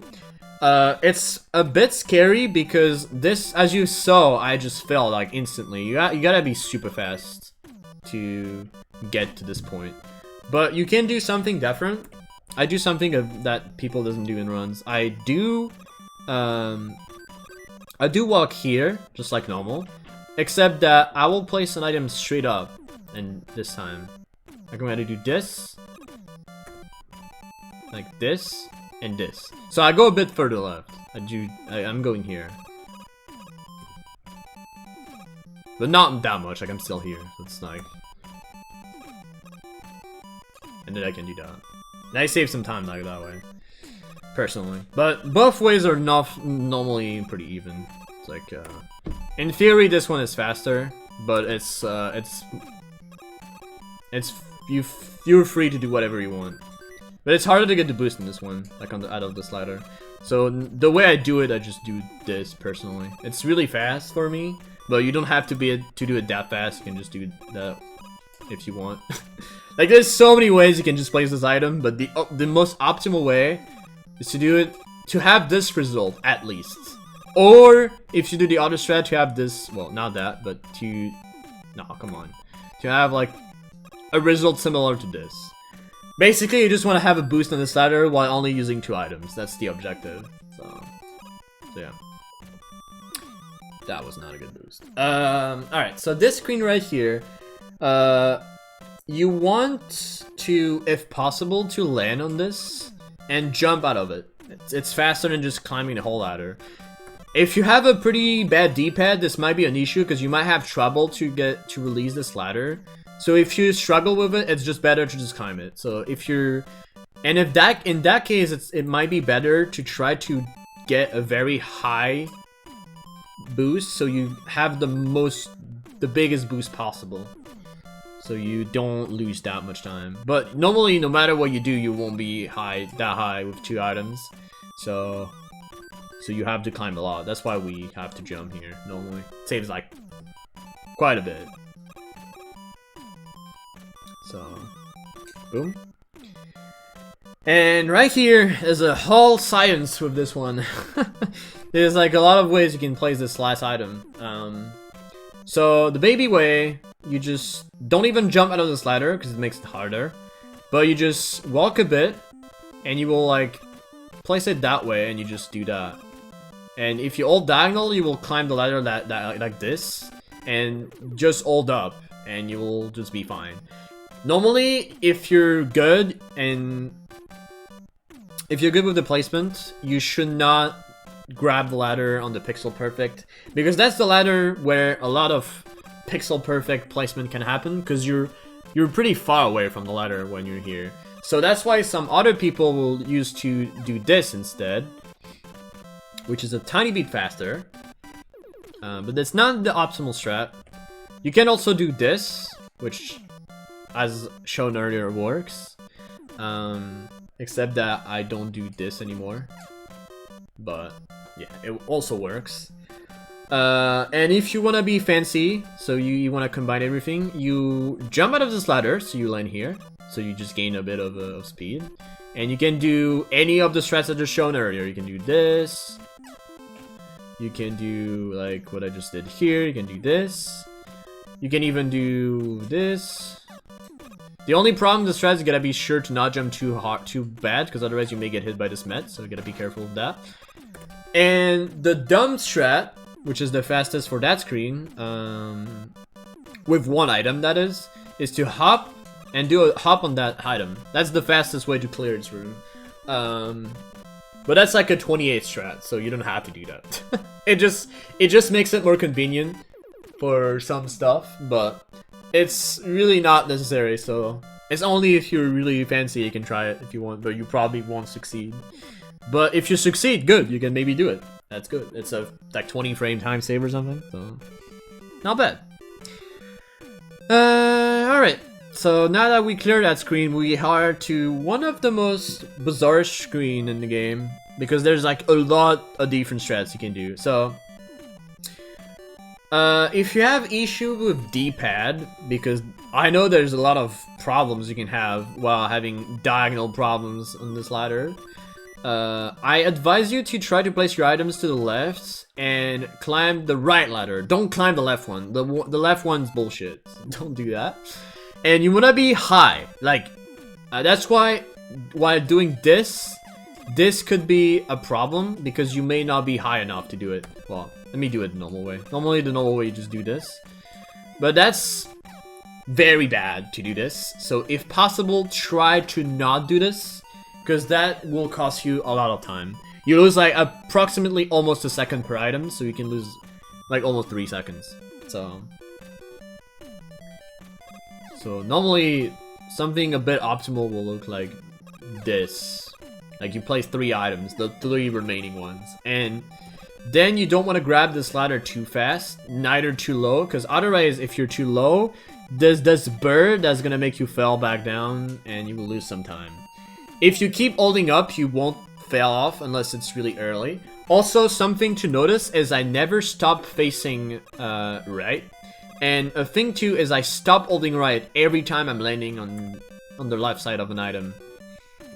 I stop holding right every time. So that's why some people that keeps going right, they have to go left, which caused this bird to go right, so they get hit a bit earlier. If you have a high enough grab, this is not an issue. However, if you have if you're too low and you do this, well, you won't have enough time and you'll have the same problem that just shown earlier. So you have to be careful with that. You have to face left, face right to have a good bird position. So if you do this, like, again, I'm stopping every time I'm landing on it. So up, stop, stop, stop. And if you do this, you will land perfectly on the ladder. Like, stop, stop, stop. Again, look at my inputs. Like, as soon as I'm landing, I stop moving. I do it slowly so you can see, but if you do it fast, it looks like this. Yeah, and see, it was I grabbed it too fast here. That should be good here. Yeah, so that's the semi-optimal strat. Because there you take damage. But if you... I'd say it's the most convenient strat. I really recommend that one. You have like a good placement, and boom. Then at this point, you just menu to item 3. You A plus B, and you face left, and you press the ladder with down off screen. So that's the convenient strat that I will recommend to use. If you want to be a bit more dumb, you probably, and if you watch runs a lot, you probably saw people do something like this. They wait and get a very high grab, so they get a really good boost, and then they menu here, and then double hop to place this item. I kind of missed it there, but the point of this strat is you don't get hit by the bird, so you get a faster placement, and a pretty high one too. So this saves about a second to do, if you do everything perfectly. I think it's a bit less because you may not... I probably didn't do the strat optimally either, like this one, when you grab the ladder quite fast.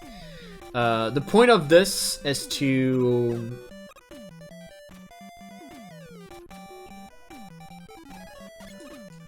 I didn't jump. That's a very difficult strat. It takes some time to get used to.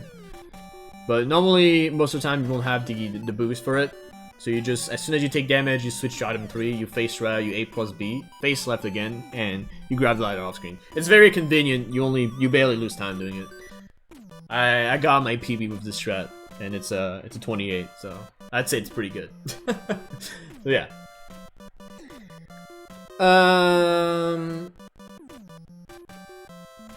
So yeah, now we're talking about problems. So now we're in the spot where the bird is facing left because we purposely faced left beforehand. So now what happened is we can do a setup. You see Mega Man is still on screen right there. There's a few lines that are being cut by the emulator here for some reason, but the setup for this placement that's with item 3 is the first time we're gonna use item 3, I believe. If you don't use the safe strat in Heatman, that is. It's the B up A setup. Basically, if you grab the ladder off screen, every time, everywhere in the game, you could do this.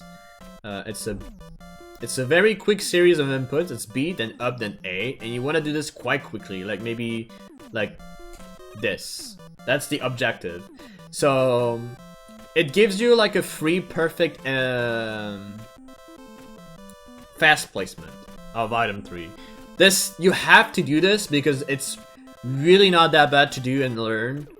And you don't even have to do any fast climbs after that. If you just do this, I'm gonna show you, you can still get a pretty good time. So let me show you. So you do that setup. So B up and A. You place an item here, and you want to make sure to face left, and you would just repeat the cycle. Like, we face left every time you want to place an item in this. So, B up and A. Place an item. No, so not too late because I waited, so the bird cycle was a bit messed up. But if you do it like this, without slowing down, it should be good. Place an item. Face left, and we're good. And then same cycle. We grab this ladder, we place an item. And I kinda placed it too late, but that's all good. So yeah. So that's like a somewhat safer version of this climb. You don't have to do any That's like that setup should be 100% consistent. The Q for it, because you can't be too early to you wanna wait to see the bird spawning to do the B press, because if you do the B too early, this is what is gonna happen. You're gonna fail, and the item will not spawn. This is most likely what happens most of the time when you don't get the input. It's like you press up and you get the boost, but you don't get the item. So usually just do something like this, like you just don't get the item. So if that happens, you know you're too early. You need to wait a bit more. So let's do it again. So B up and A, place the item. B up and A, place the item somewhat high. It's not like a perfect spot for it, to be honest, but try to place it somewhat high. Here's good. There you go. And see, we're all the way to the top of the ladder. So that's how it works. That's the safe, fast climb. And you lose about a second and a half, I think, with this. So now I'm going to show you what we're calling the magic pixels. So on those ladders, when you're stuck in basically one by one, like here, there's no way there's anything that can go left or right. It's going to be stuck on this ladder. You can place very fast item 3 placement, just like we did here. Except that we don't need a boost this time, because the item will automatically go down, Mega Man. And it's a fast item 3 placement. I don't know how to call it. I don't think there's a specific name for it, but we just call it fast item 3. I guess that's all right. And then for this, there's a bunch of cues you can use. It's a 4 pixel window. Every 16 pixels, there's a 4 pixel window that's where you can actually do this on those kind of spot where there's a stock ladder like this. So this is gonna happen a lot of time. We can do this like on almost everywhere there's a ladder like this. So in Wily 1, Wily 4, and that stage. So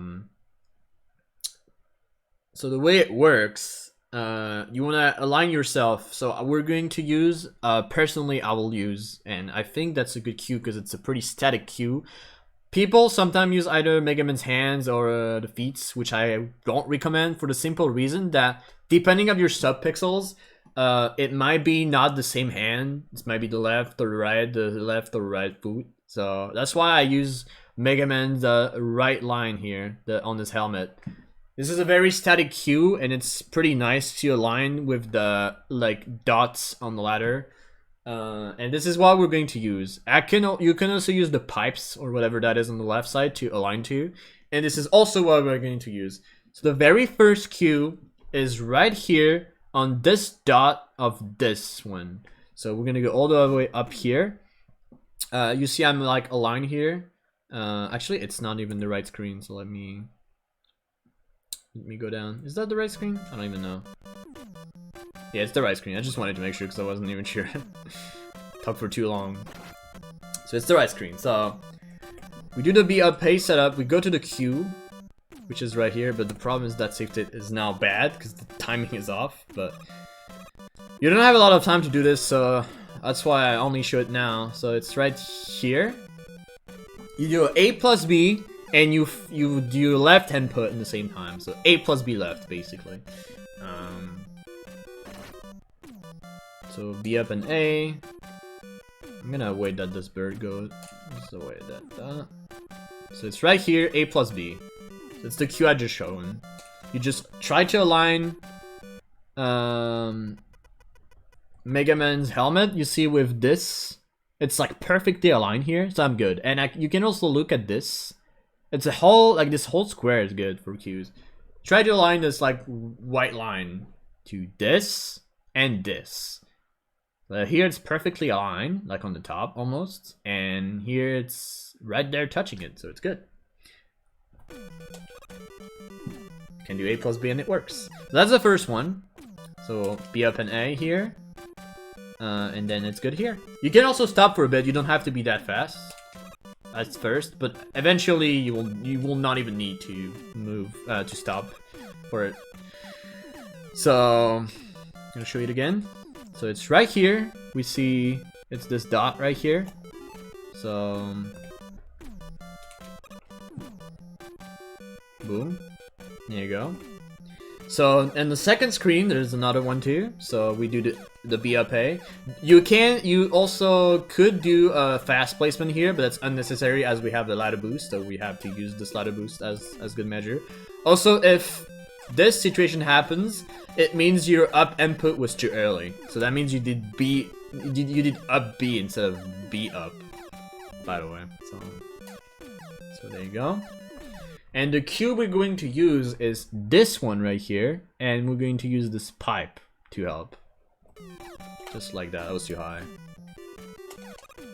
So there. This is the cue we're going to use. There you go. And see how convenient that is? Like it just perfectly aligns it to it. Like it's like I'm touching it right there. It's just perfectly aligned with the dot. And it's also perfectly aligned with this pipe right there. Like I'm touching the pipe, and it's on the top of it. It touched the right line right here. So it's also touching. It's like double cues.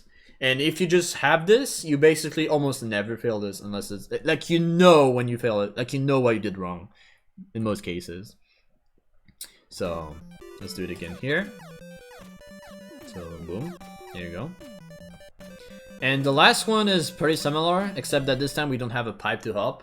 It's this dot right here. That's what we're going to use. There you go. And then we reach the top of the ladder. And this is the fast climb. So yeah, this takes a lot of practice. And again, I took time to like explain it, because a lot of people always wonders how it's done, especially for zipless. And it's a neat time save, but again, this is not necessary to do unless you go for a very top time. So you can still get a very good time in Crash Man just with the climb I showed you earlier. So, and we're going to the last room. So there's different ways to do this. You can menu early after this second jump here to Airman. So, and that makes you dodge this drop for free. Or you can just be expensive and just do this. So it's a bit harder. I think it's a bit faster because you don't jump at that big, but it's way more tight. So you menu here instead if you do that strat. But I recommend to just menu here. Oops, and just do this. And in theory, you should be able to dodge the drop if you do that. Like as soon as you exit the menu, you just press B. And normally you dodge the drop. And here we go. That's the last room of the stage, and here goes the fight. The fight is RNG, unlike what others can say. There's two different distinguished patterns you can get. And he's gonna start doing this as soon as you press B. So if you as soon as you press B, or if you just do nothing for a long period of time, it will start jumping. Its jump can be high or low, and ideally you want to get a low jump because it's easier to handle. The baby strat, if you don't care about anything, you kind of want to just go to this spot right here, and you're just like gonna jump, and you will be able to kill him with good RNG if you get a low jump.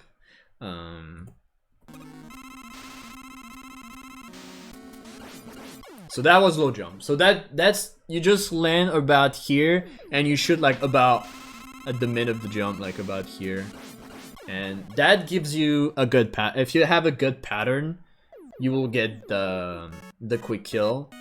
But that's RNG, because if you get a high jump, well, it's gotta be hard because now I gotta manipulate RNG. But the thing is, if you get high jump, that kill will not work. But it's very convenient because this one is really easy. Like if you always get one jump, a low jump, you will never. See, that was a higher jump, I think. Oops. Oops. I'm gonna try to get a different pattern, so I can prove that's. There you go. So here I got a higher jump, and if you get a higher jump, You can back up by going right. And you just do this and you lose like almost a second, but yeah. It's very easy and convenient to do this strat for a bit. But eventually you will be a bit frustrated about losing a second for RNG. So we can actually get rid of this RNG in 2 ways. I'm gonna show you my version of the fight I do. And the good thing about my version is you can also do it in refight, which is pretty neat. So what I'm gonna do is I'm gonna jump at the very start all the way here, and as I'm going upward, I'm shooting. Well, not like this. Like this.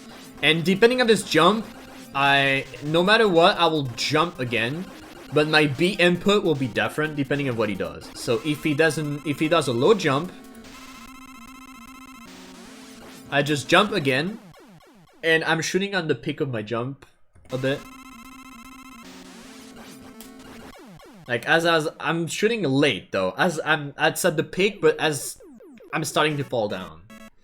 You don't want to shoot too early because otherwise you will get hit. Like that. It's a bit slow because I'm going slowly to show, but that's what I'm going to do. So now I'm going to try to get a different pattern. So if you get a high pattern, what happens is you will just jump there. It will just bump you, and as you fell down, you just press B. As you touch the ground, you press B. And normally, that will kill him. And in any of the fight, that will give you about the same time, which is 130, between 120 and 130. So you still lose about 5 to 10 frames over the very fast fight, but you get rid of the RNG, which is nice. So no matter what, you will get this time on average. And it's a very convenient fight. But this is not the fastest way of dealing with this pattern, because we can do the Presiminute. The Presiminute, basically, you shoot the wall at the very start, and depending on what he does, I mean crash, you can basically adjust accordingly to what he does. So if he does a low jump, you go backward, and you shoot. I'm gonna try to show. So I'm shooting the wall first, then you wanna walk to the right a bit. So if he does high jump, you keep walking right, and you will press B. As soon as he jumps, you repress. As soon as you shot, you repress B, which it will jump into the tornado. It's gonna be hard to explain, but oops. That's hard to redo though. So see, it gives quick kill. And shoot the wall, go back. And as I'm going back, I'm shooting at him. And as I'm shooting at him, I repress B to make him jump into the tornado, which kills him. That's the Presiminute. And that gives you 116 every time if you do it properly. The hard pattern is the high jump because it's kind of hard to react to. So 218 here. So that was too early here. I'm gonna try to get the high jump again. So as you kind of want to expect to get the high jump every time. That's because the high jump you want to go far to the right. But if you saw that's a low jump, you go right. You go back left. I mean, like that's the high jump. See how fast you gotta react. That's why this strat is really difficult. So you kind of abuse the. I'm gonna try to get it once, but it's really difficult. I'm not really good at this strat. That's why I don't do it in runs. But